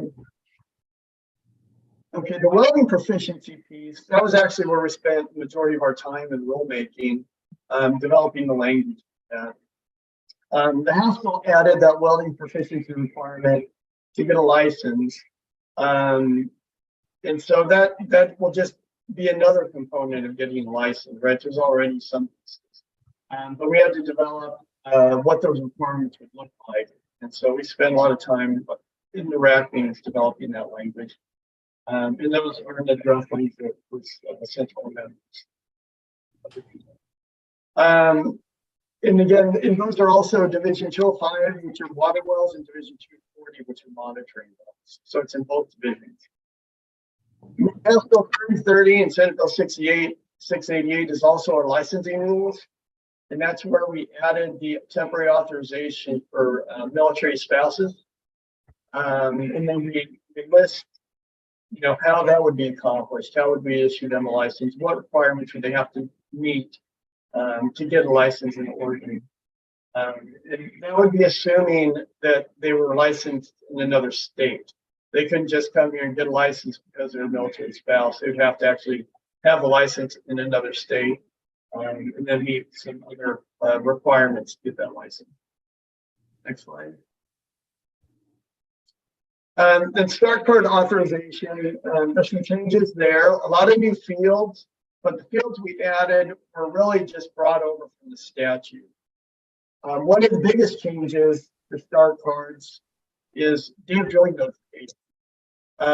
And so after July 1st, assuming the commission adopts the rules, drillers will have to notify us on the day they start drilling that they've begun drilling. And that's to give our inspector time to be on site to observe the work if they feel it's necessary. The rules also require the star cards expire after 60 days. So a driller is required to submit a star card between 60 days and 72 hours before a well is going to be constructed. Like I mentioned before, that notification on the day of drilling is also required. If the driller wants to submit it less than 72 hours before they begin work, then we've allowed the ability for them to do that for emergency situations. And those details are in the rules on what that exactly means. You know, what is an emergency or exigent circumstance? And also, if, say, for example, someone's drilling a second well on the same tax lot where they're already drilling and they haven't left the site, they could start the second well without providing that 3 days, as long as they get a second start part on the day of drilling. And then well reports also have a number of changes, a lot of new data fields, but again, those are brought over from the statute as well. So there's not a lot of new things added there that are not also included in the statute. Next slide. The use map and recording fee requirement, those were previously required to be submitted by landowners within 30 days of the department receiving the well report. The bill changed the requirement to where drillers are now required to submit the fee and map at the time of well report submittal. And most people, most drillers submit their reports online. So up to 85%, maybe more nowadays. And so there's a tool online that they can use to do that work, submit the fee and pay submit the map and pay the fee. That's time of well report submittal. If a landowner drills their own well under a landowner permit, then they would also be required to do that at the time of well report submittal. Next slide. During this rulemaking, we've also taken the opportunity to adjust our civil penalties to align them between rule divisions. If a landowner didn't submit a map or fee, that would be handled under Division 260, which is enforcements for other than well constructors. If a driller didn't, they would be handled under Division 225, which are the rules specific to drillers. So we wanted to make sure that the penalties aligned between the two divisions. And so we're adjusting the penalties in Division 225, which are the well construction enforcement requirements, to match the requirements for other than well constructors, just so that there's similar guidelines there, similar rules. It wasn't fair for one to have to pay more for the same violation than the other. So, next slide.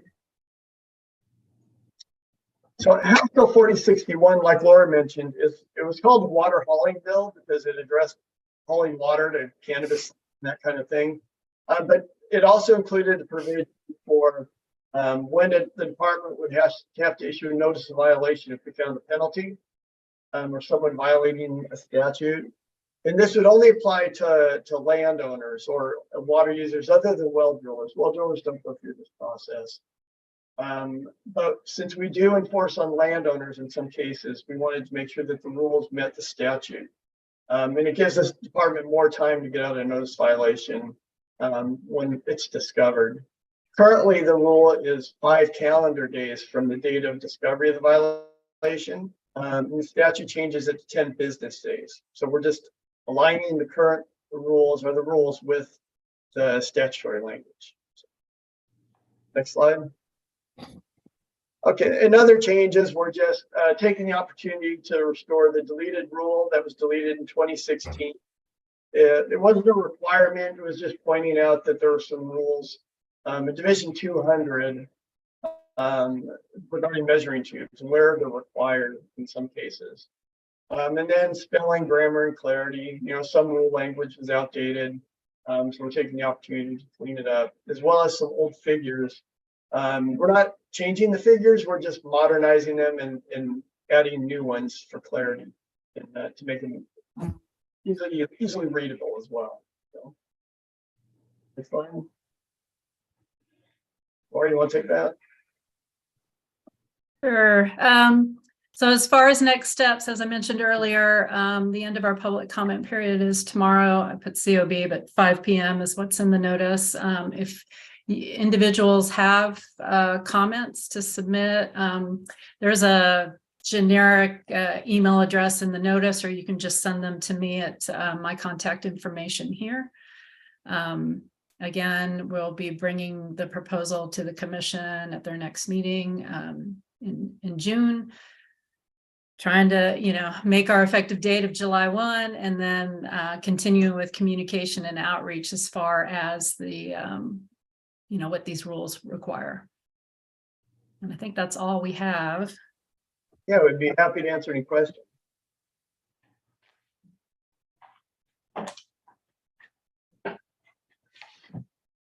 I got just one, and I'm assuming that these rules are all just for new construction.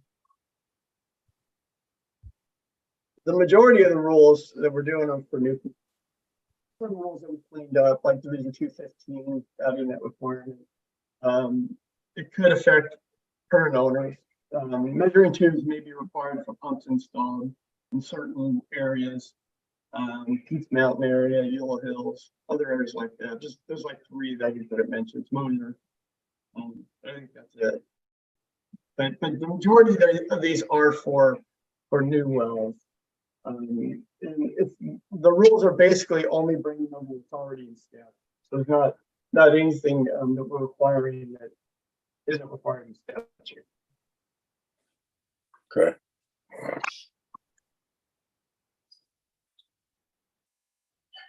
Hey, Laura, can you release your screen share real quick? Thank you.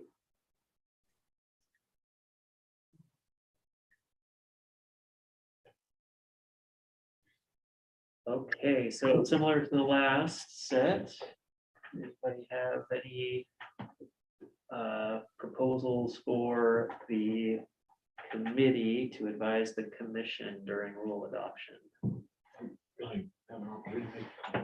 Sure. So I was on that RAC committee, and like Chris was saying, one of our biggest stumbling blocks was the welding. We kind of worked through that. However, one of our biggest stumbling blocks was monitoring wells. The largest majority of monitoring wells and monitoring well installers does not require welding.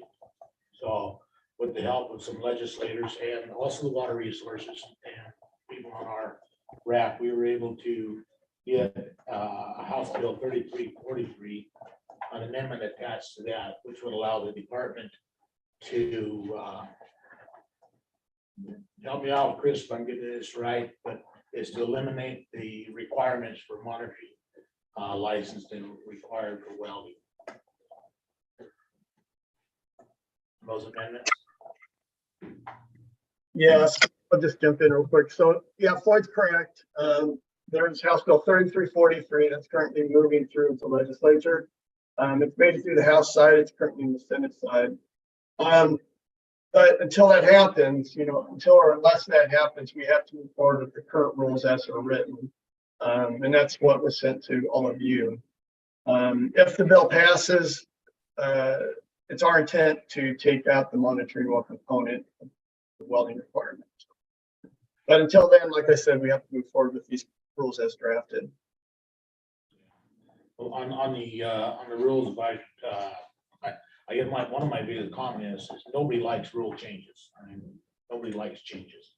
But we learned to live with them, and we were able to work with the department. Back when I thought did quite a great job on getting through this. One of the stumbling blocks that I still have is the notification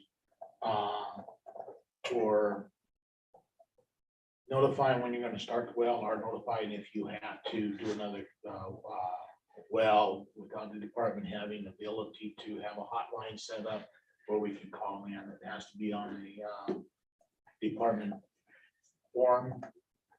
But if you want to call in, as for instance, I had a contractor that needed to get a hold of the department, called 4 members of the department, and wasn't able to reach any of them. So in a case like that, if he hasn't started another well, there should be some form of a hotline set up that I would highly recommend that the department get set up for notifications in those cases.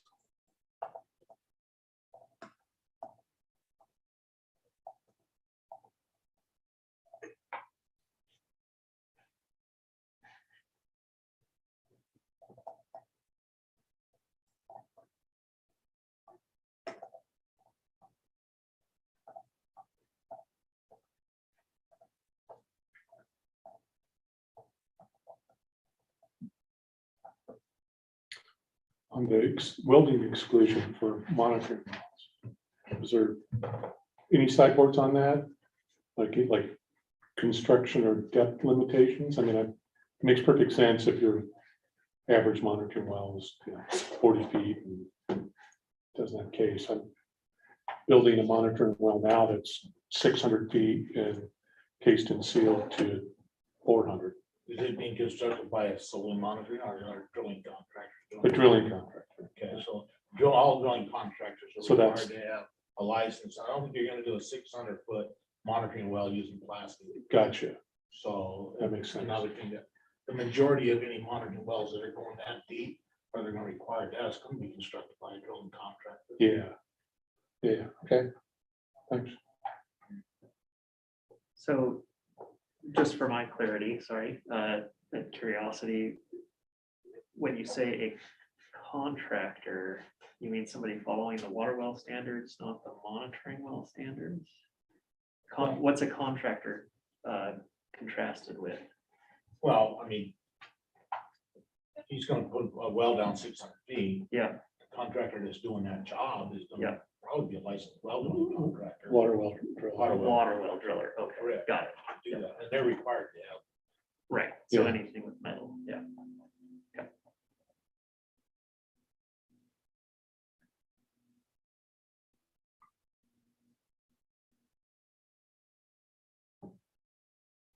All right, so did anybody want to do anything formal, or we're good with where we're at? Is there any member thoughts on having a recommendation from the committee? This is all pretty familiar based on the previous presentations that we've made. So I think there's not many questions because we've been pretty familiar with this over the last 6 months or so. I think just a notification. I think that my recommendation would be to be able to set up some type of a hotline or notification. I think one thing that they mentioned was the cost of doing this. I don't think the cost should be considered in a situation where it's going to hinder what contractor or drilling contractor has to do to get it notified to the department. And your thought is that should be a recommendation from the committee for. Absolutely. Okay.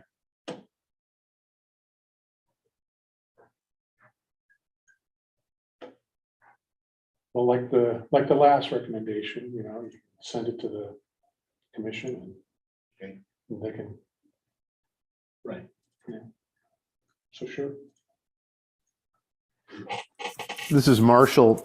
Short of having to actually contact a staff member, is it possible the department could set up some sort of an online system that would serve the same purpose? under the circumstances that you would be requiring you to contact a staff member?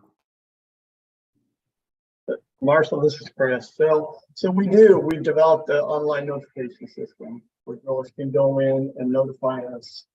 It's fairly easy. They go in under the license number, notify us they're starting drilling that day. There's also, I didn't mention, but a seal placement notification. If the data they put on their start card is different than the data they're actually going to place the seal, they have to notify us within 4 hours. And there's also an electronic notification for that.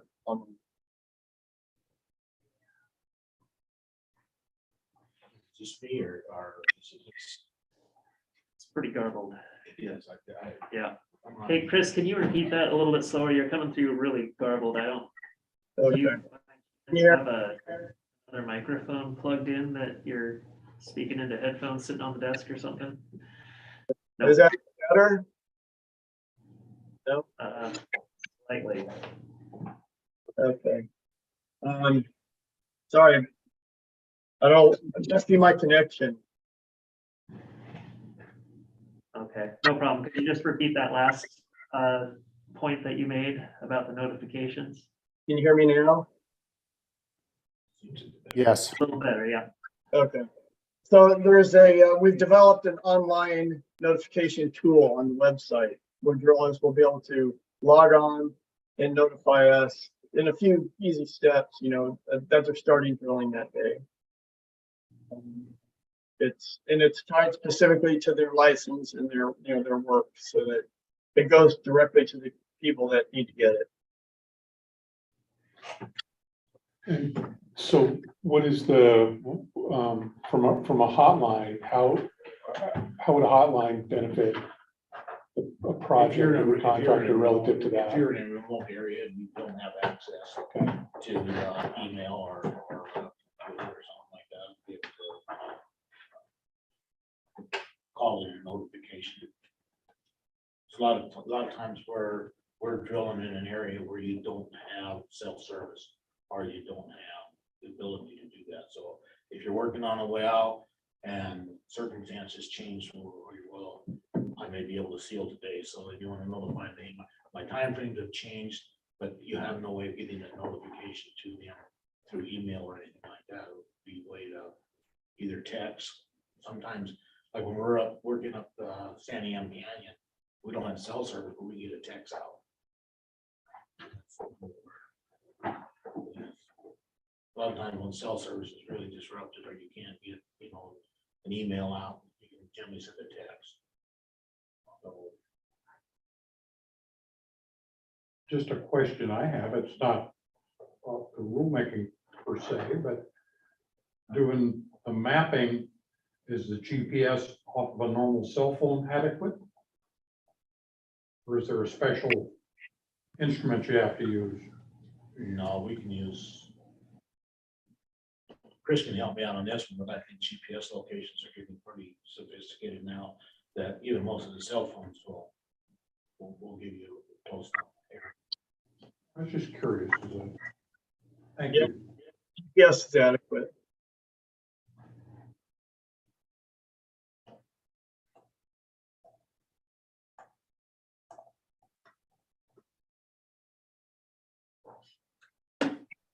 So I guess, Lloyd, is this something you want to help me craft a statement here? Well, not good at all at doing it. Well, the problem, as I understand it now, is one of a lack of computer access or lack of internet connection, lack of reliable phone connection. But when you mentioned that there was a problem where you left messages with, or tried to contact 4 different staff members and weren't able to get a hold of anybody, I'm kind of gathering from that in that example, somebody at least had, some sort of cell coverage. So I'm wondering if, and I'm going to shut up as soon as I'm done here. If the wording that we need to recommend trends along the lines of having a dedicated messaging, like a phone answering machine or a voicemail system that you can leave a message with this information, or a number that you can text this information to. So the idea is maybe we want to recommend having a system whereby you can make these notifications via text or voicemail to a system that isn't actively monitored 24/7. That makes sense? It makes sense.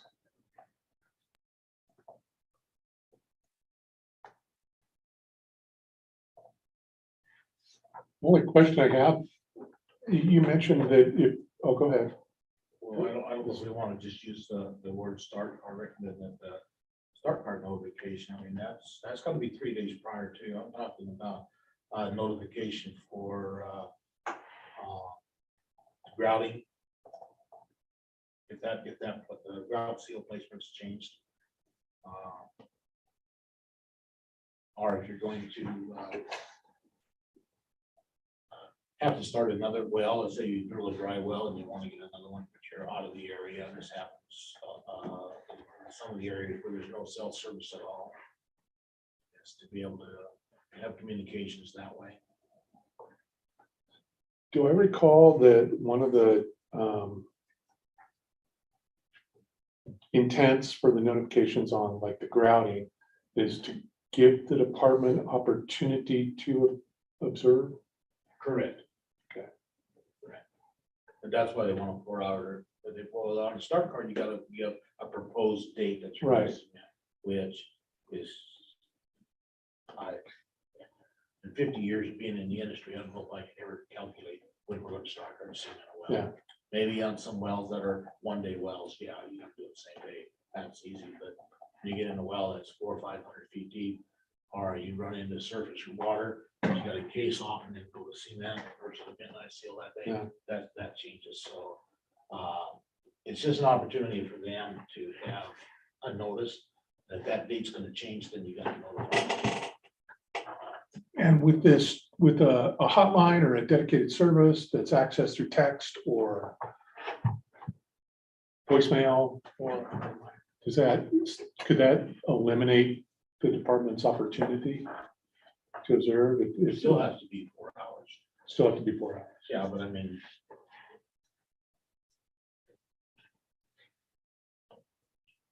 yeah, it would still be a 4-hour notification. I mean, you couldn't notify them, say, I'm gonna route in 10 minutes. You still got to give them 4-hour notice, but there's a lot of people saying, but you don't wanna shut down, drive back out for an hour, get communications, get on a computer and send it. If you could, just call and say, hey, we're gonna route this afternoon, but I don't wanna shut the rig down. And that's just what we've discussed it.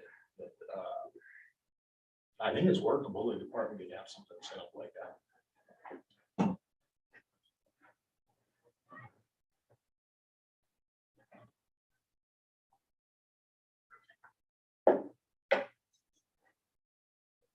So I guess I'd like to invite Chris. It sounds like this has been discussed at the RAC with RAC members. Yeah, but I don't think it resolved. And, okay, and not resolved as in not in the current rules draft, correct? So I guess I would ask Chris, for the sake of the committee members that might vote on this motion. Can you change that maybe to at least 4 hours ahead of work? I suspect that there's a barrier to this happening. Do you want to give the counterpoint or the other considerations, Chris? Yeah, I can speak briefly about it. So we added the ability to send an email, right, to notify us 4 hours in advance. They can also hand deliver it, or they can use our online notification system. There's not a lot of places in the state that are probably out of coverage for at least one of those, email or notification on your phone or something like that. And we did offer that there are satellite phones available where viewers can, for not a lot of money, $200, to send a text or an email or something by satellite. We didn't feel that a phone line, a dedicated phone line, was going to be adequate in this case because it would have to be monitored. And then we would have to get that notification out to the region office where the well is being drilled in time for staff to make it out to the site. And so, I mean, we heard the comments, you know, when we understand the concern, but it just didn't seem to work in this case for the department.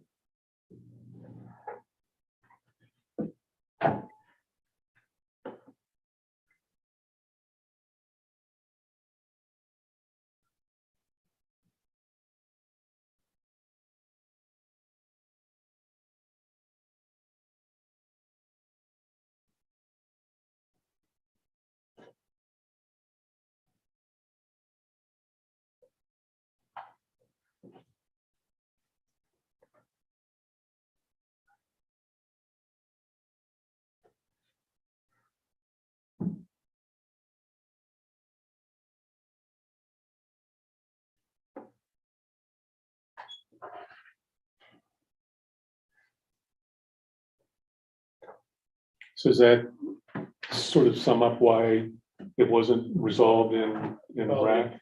I think it's, if we could come up with some type of language that if you're in an area that you're in a remote area that doesn't have the service that we need. If you're in remote areas, they're going to be able, in that 4 hours, may not be enough time for somebody to get out there anyway. At the same place.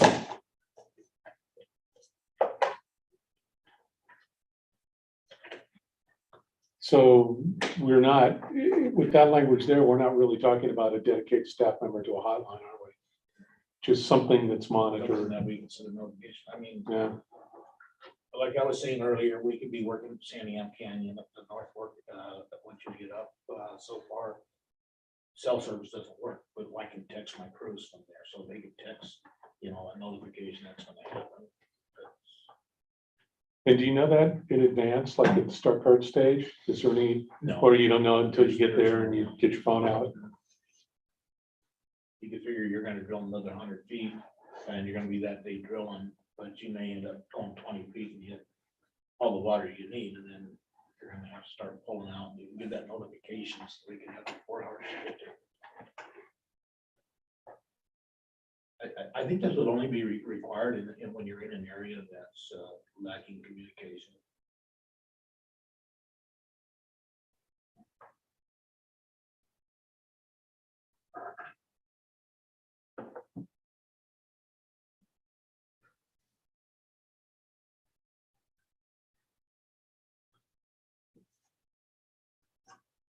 So you think that language only if you're in an area? Yeah, but, yeah, if there's no excuse if you're drilling downtown, that's not a problem. So if we could add something that would be, you know, in an area that's lacks communication service or some kind.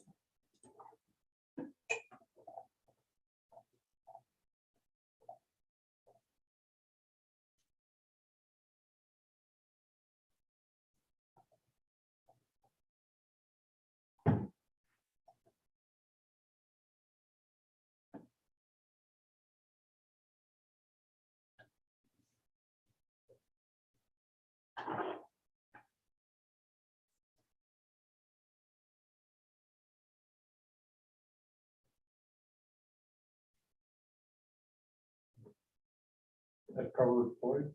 Pretty much. I think we need to add that lacks the access. So it just doesn't open it up to anybody that wants to just.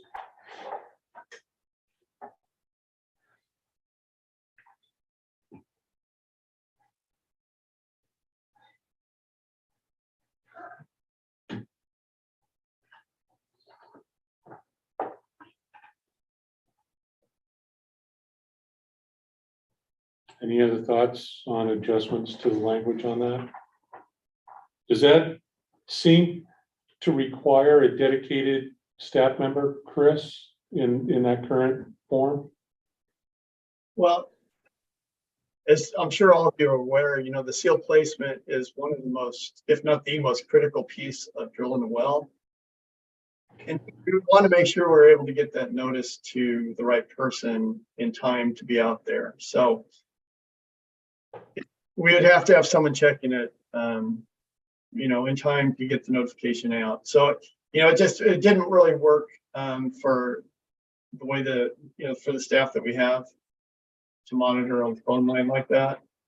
And so, I mean, it was discussed in a lot of detail, I guess, during the RAC meeting, similar to what we're talking about today. And we just concluded after looking at the matter that it just wasn't really going to be feasible in order to actually be on site to observe seal placement.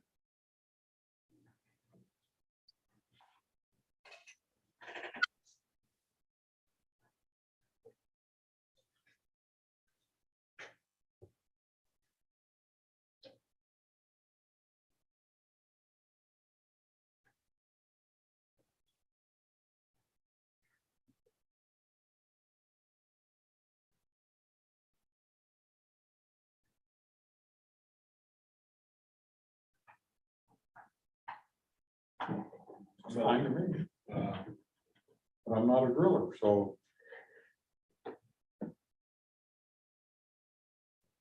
At the moment.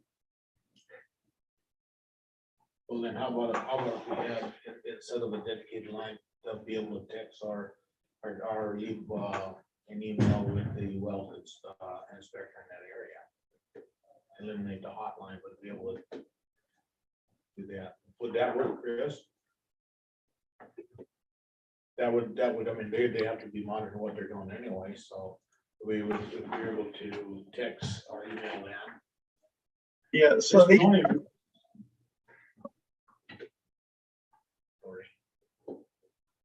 well, I mean, these are legal requirements. So if we do an enforcement against somebody, we need to be able to track date and time they sent this information, and all that other the information that's required. That's why we did the online system. We can track when and it was submitted, date and time, as well as if we get an email, we can track date and time, or hand delivery, we can track date and time. A text isn't always going to be accurate, and it's not easily tracked for the department.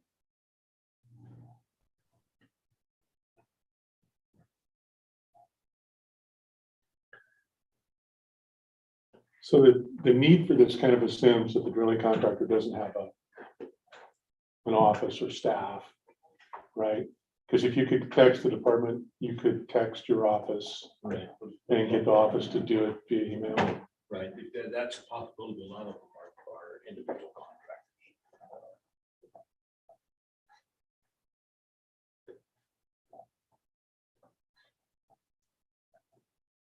So a text doesn't have a time stamp on it. Mine do. I receive a text.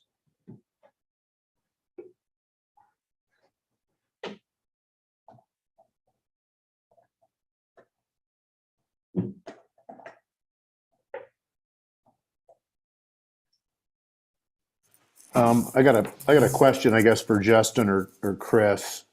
This is Marshall. It seems like we're trying to wordsmith a solution here to a problem that proved kind of intractable to the Rules Advisory Committee. So it seems unlikely to me that we're going to come up with something that is going to solve this problem. But is it fair for us as a committee to just make the recommendation that the department try to work with you know, the drilling community to solve this problem somehow? You know, other than something short of us coming up with some rule language?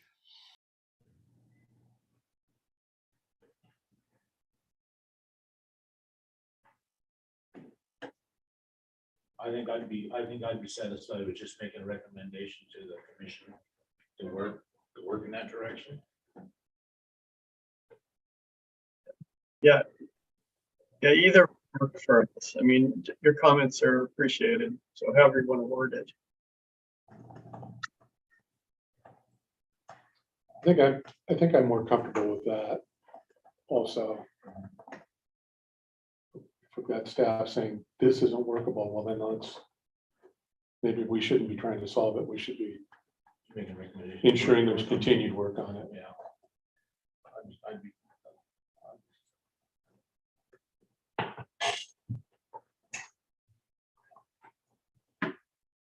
Thanks, Marshall. I think that captured kind of what I was trying to think about.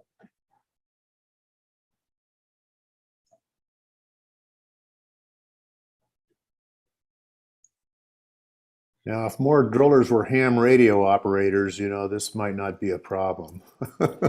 Well, and staff.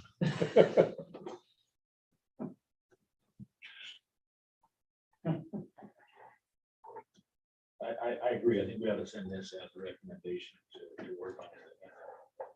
And work with what we got, and see if we can improve on it. Okay. Thanks, Marshall. So does that read okay now as the foundation for a motion? Does that capture the conversation appropriately? I think so. Yes. Then a motion to approve that recommendation. I make a motion with you. I second. Okay. All in favor? Aye. Any opposed? Opposed? Okay, Thank you. yeah, thanks for that discussion. Give me a second to copy this over to my draft minutes here.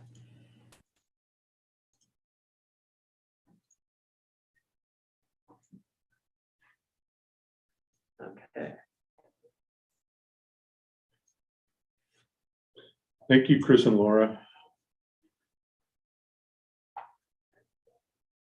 You're very welcome. And thanks to Floyd as well for being on our rack. Really appreciated working with you.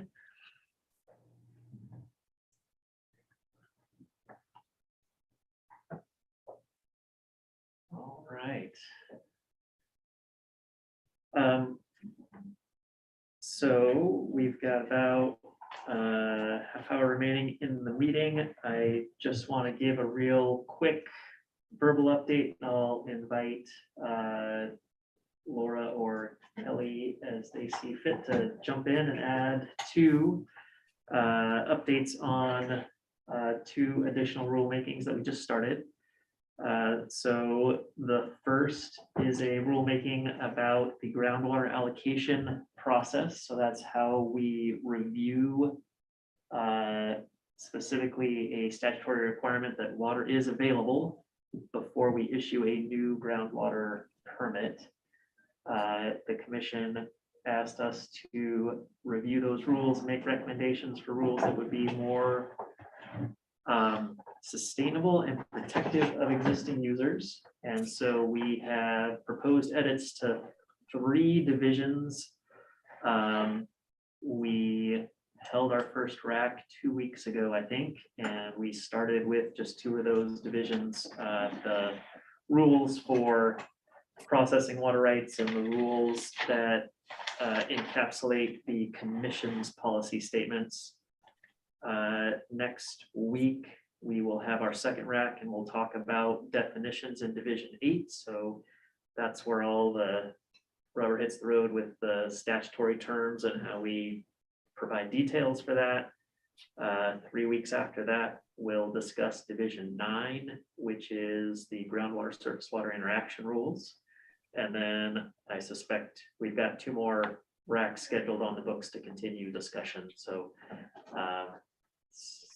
that process is slated to go through August, I want to say, Laura, is that right? The RAC Um, meetings? Yeah, just to clarify, we've got 4 RAC meetings on the books currently, just taking us through to the end of June. And I think there's a recognition that we'll probably need at least another RAC after that. It's to be determined.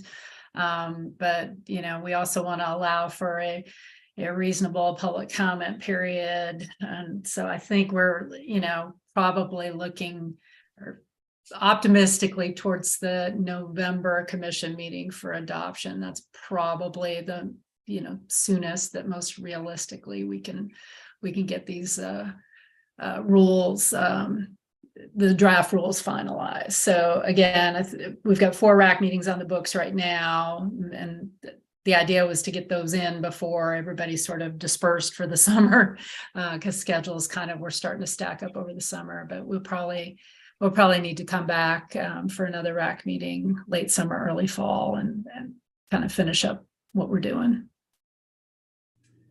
All right, so for allocation, Phil is on the RAC, and the rest of the committee members can follow along. As with all our rulemaking online, we have the iterations posted and what have you.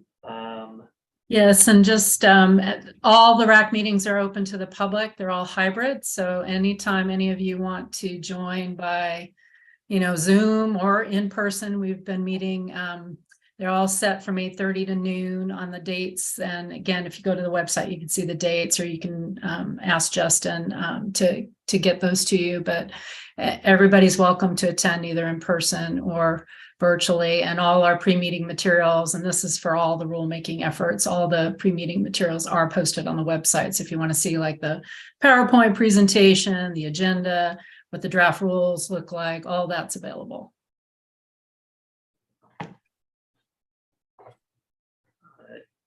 So I'll just say that I suspect, as long as everybody's nodding along, we'll have another one of these meetings that happens during the public comment period to go over, like, once the RAC process has run its course, then we'll make sure to give the Groundwater Advisory Committee this type of opportunity to make any recommendations in the public comment period. And we'll give normal updates, you know, next June and September when we meet. Can you elaborate just a little bit on the Division 9 rule? What are there proposed changes to that? Yes, yeah. Because it's my understanding that it was within a half mile of a river, creek, or stream. Now I've heard, I think earlier today, something about a mile. So you can extend that? Is that my understanding? That is correct, and it's beyond a mile. So right now, we're looking at hydraulic connection as opposed to some threshold beyond which we consider the impacts de minimis, I'll say, right? So the rules currently actually go out to a mile. But if you're 5,285 feet away from a stream, then that's not considered to have the potential for substantial interference. And we're redefining what the potential for substantial interference is. And I guess to keep it in short, we haven't currently, in the way the rules are drafted, there's no time or space limitation on that. And we're tying it to the state of the stream. So if the stream is fully allocated or is regulated off for surface water users that would be senior to any future groundwater allocation, or it's withdrawn in rule, or it has an in-stream water right that's not met, then if a well would capture water that would otherwise discharge to base flow to that stream, the way that the rules are drafted now says that water wouldn't be available because that stream is already not meeting the needs of the senior users. So to meet the commission's and our understanding of the commission's direction, that's where we've started. So we've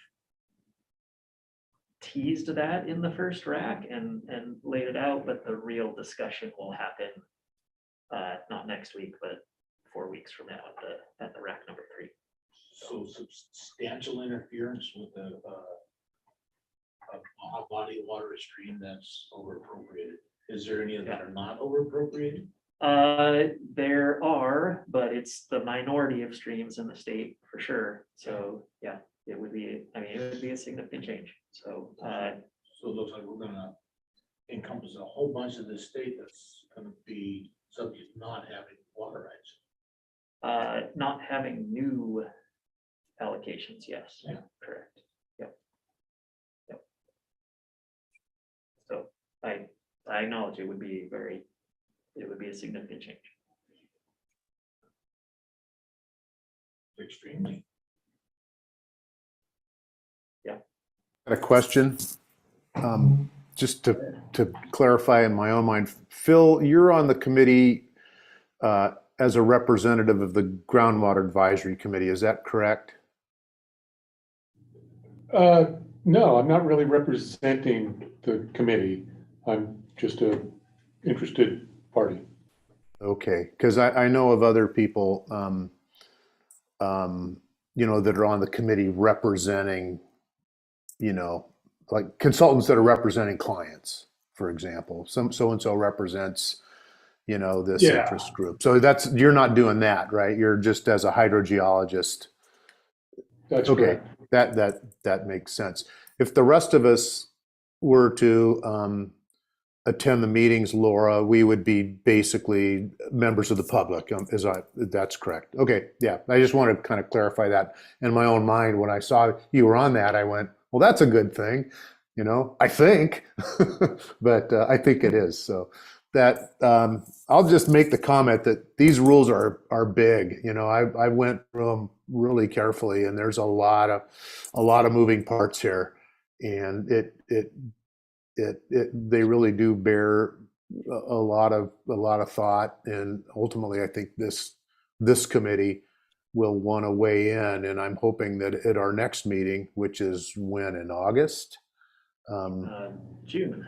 June, you know, that we can get a pretty thorough update and kind of where things are at. I would have attended the first meeting as a fly on the wall kind of member of the public, but I had a conflict and couldn't do it. But you guys got your work cut out for you, man. It's been a long time in the making, and we continue to get good input and make updates. So Are you available to sit in on the next one next Wednesday, Marshall? I'd have to look at my calendar, but I do have some interest in this, and you know, just as being somebody who's, you know, has a lot of good contacts and friends that are irrigators, and somebody who kind of understands the physics of groundwater flow, and have acquaintances and friends that are in the conservation side. It's going to be a hard problem to solve, figuring out how to balance what is basically a trade-off system. You know, when you're using groundwater, you're making trade-offs, and the rules kind of address that with the whole idea of de minimis impact and the various incremental things that trigger with incremental spacing from the stream. You know, so it's a really hard nut to crack, and you know, it's going to be interesting to see how it plays out. And yeah, I might join in, but I don't at this point. You know, I don't know that I have a whole lot to contribute to the discussion. It seems like it's a pretty large group of people with a broader range of interests and intimate knowledge of the ramifications of these rules. But I'm just kind of interested in seeing how it plays out, and, you know, throwing in my 2 cents where I can. But anyway, I'll leave it at that. But I'll try to make it if I can. Yeah, because I'm pretty interested. and we can also spend some time. Next meeting is June 11th, I think, 13th, June 13th. So we can spend some time there as well. I don't know, Phil, if you have anything you want to add from the first RAC meeting. No, and without implying that the first meeting was not productive, it certainly was and informative. You know, it does look like the most difficult parts are still in front of us. Yeah, absolutely. So a lot of background and getting everybody on the same page on the Yep. first meeting. Yeah. All right. Any other allocation wrap questions? Well, just a question about the ruling on the mile from the streams. There are some parts of the state where the surface water is not directly connected hydraulically connected with the groundwater. Such as my area in the Cooper Mountain critical groundwater area. The salt does not surface to provide any input to the streams. So I'm hoping there's not rules that restrict like the 1 mile area thing to streams in a situation like that. Yeah, so right now the rules are written to be based on hydraulic connections, so the assessment would be just what you say, but So who determines the hydraulic connection? the department technical reviewer would Okay. make that determination. All right, so it isn't up to the landowner or the driller to contact and pay for expert hydrogeologic data Yeah, to that's prove their point. so that is correct, and it'll still be, any application is still subject to the same protest process, so Right. that could very well be the case in the protest process down the line, and will, as we do now, take into consideration any information that's provided during the application. Okay. And some of that is going to be addressed in some of the definitions, right? Yes, I think yeah. some of that connection. I think you got a lot of work ahead of them on that one. This is gonna impact a tremendous amount of an area that you're covering. Yeah. Yep. Especially with an area that, I mean, like, I don't see that we have this type of a problem in the Willamette Valley, like Harney County or some of the other counties. You know, we have an issue in a lot of the other counties. If this is gonna be a statewide, and the water use, and it's. Yeah, so it will be statewide, and I should be clear that it doesn't affect exempt use wells. So those are in statute outside of the permitting process. So this would be permits for non-exempt uses. You know, agriculture is a big part of our industry, and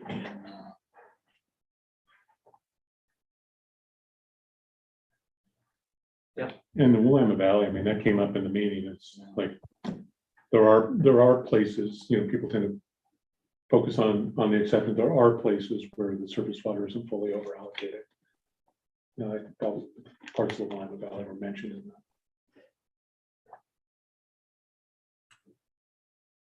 So we will continue to talk about this at every one of our next meetings, I'm sure, so.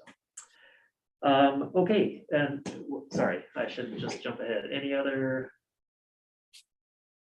questions or comments on allocation? All right, also, rulemaking that we started with the first rack I think that was just last week, is the Harney Basin Program Rules, Division 512.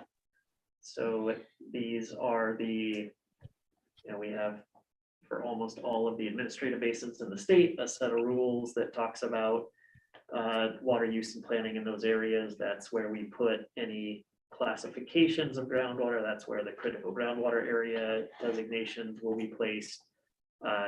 Back in 2016, we classified a sub area of the Malheur Lakes Basin is the administrative basin, and the sub area was the what we called the greater Harney Basin groundwater area of concern.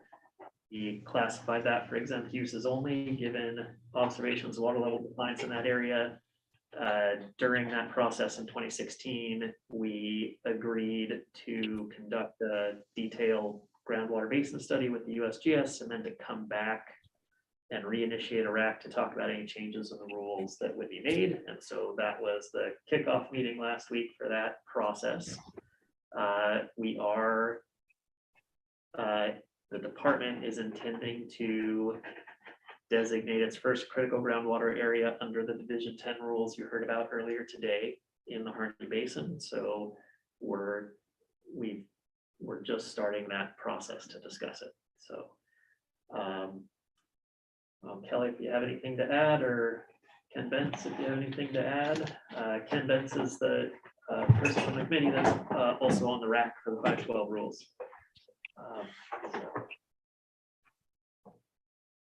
So Justin, Go ahead, Ken. Yeah. So we actually had a good turnout, and I think we got a pretty good start on trying to get what we're trying to do done.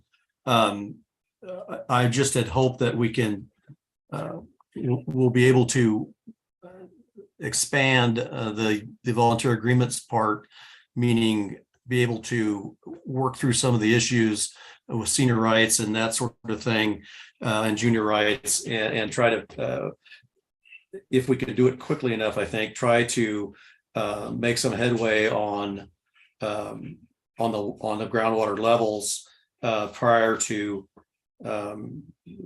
the department coming in and or already in doing what, their limited tools that they have, which is just shutting some stuff off. So hopefully we can work through some of that. And I guess from the people, all of the department people that are on this call, what are the chances of getting that done? Meaning us being able to come to some agreements and work through some of these on a volunteer basis. Are the chances of getting that done very good in your guys' opinion and gals? Guess that's yeah. I'll wade in there. I don't know what the chances are, Ken. Honestly, that statute has been on the books for at least 30 years, and we don't have an example of voluntary agreement recognized by the commission to use as a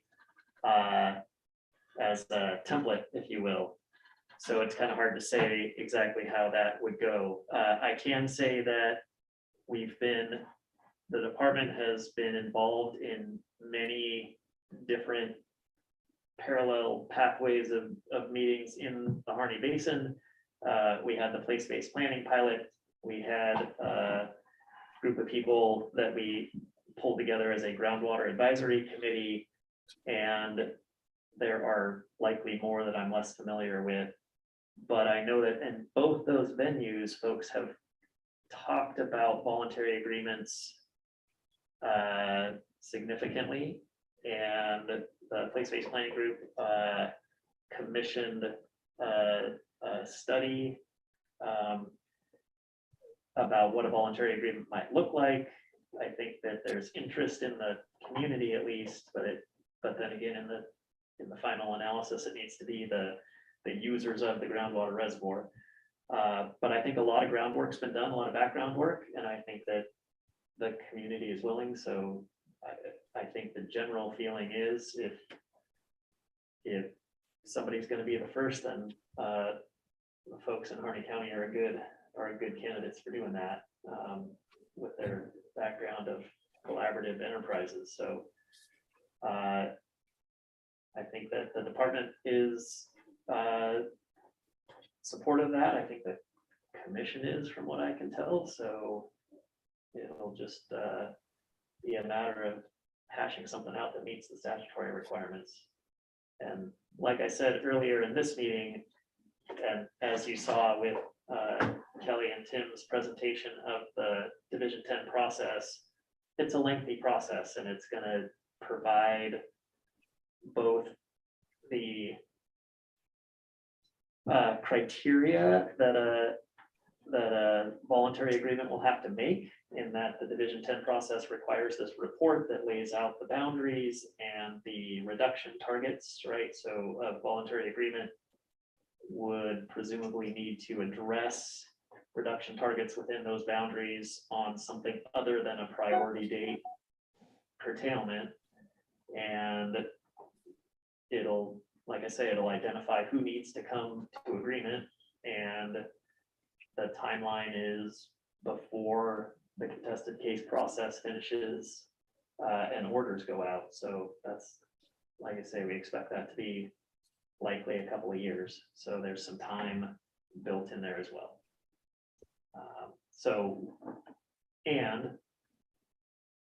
I'll just say, and the department feels like we need to go through with this process because it takes so long and takes a good deal of planning and effort.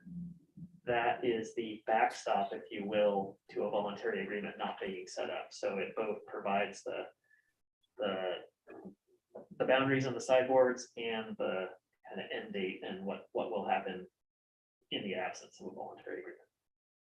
So. Well, and everyone in the basin needs to be aware, and probably is aware, that there is, we can't just do nothing. And so that's because at some point, well, we have to act in some manner. And we hope to build on what we've been doing, as far as working together with everyone, the department and everyone here, and try to make some, be the pilot for this, because this isn't, our basin isn't the only one that this is going to, what we try to get done here will affect. So that's what our hope is.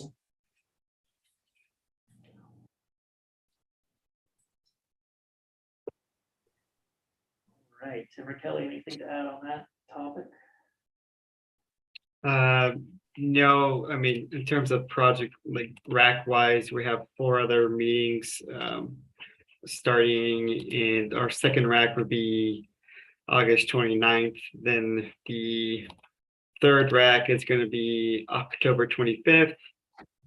And then November 29th is the third rack, and the last rack would be January 9th, with options of having one more rack after that, January 9th, 2024.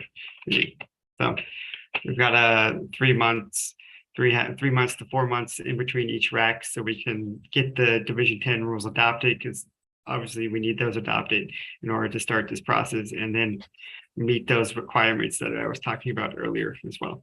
So that's what I have to add, Justin. Well, thank you for noting the timeline. I should have noted that these 2 processes are a bit more offset than the 2 we're talking about earlier today, the 10 and the well construction stuff.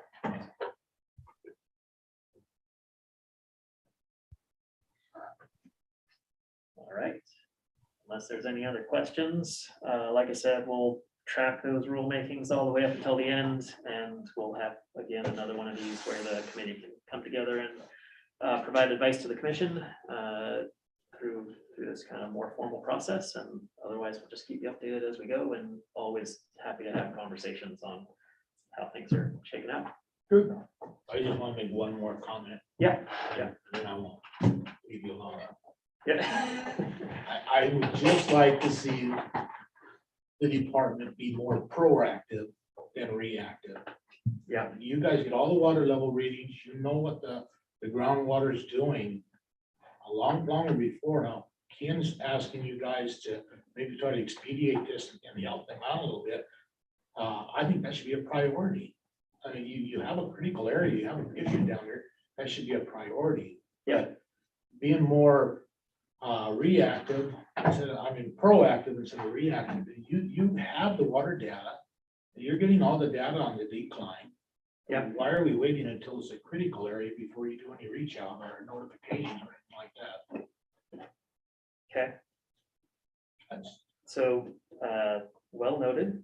I would suggest that the groundwater allocation rulemaking is one attempt at being more proactive, and there are many other ways that we could be. And yeah, so we certainly heard at the 512 rack, hey, this is partially your problem. You're the ones that allocated all the water rights that now need to be curtailed back. And if the further down the process you go, the more people have made investments and plans, and the more difficult and more painful it is to take something back. So with the groundwater allocation, we're really trying to be forward looking and say, what are the implications of how we issue groundwater rights today for conditions in the future? We all need, have much else to do, so. Yeah. Yeah, but thank you for that. I totally agree. I think that we should, I agree, we should be as proactive as possible and not be reactive any more than we have to be.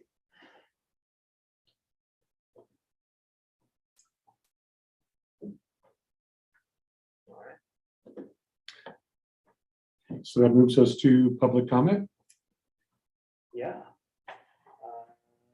So we don't have anybody from the public in the room. Is anybody online that would like to make a public comment?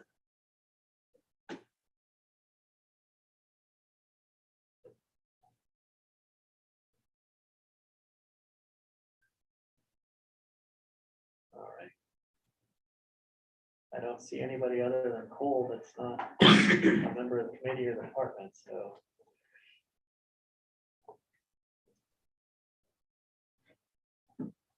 Any other comments or concerns from members? Well, I guess if there aren't any additional, then we could make a move to adjourn. So move. In a second. All right, thanks, everyone. Yep, thank you, everybody, and yeah, look forward to more exciting conversation in the meetings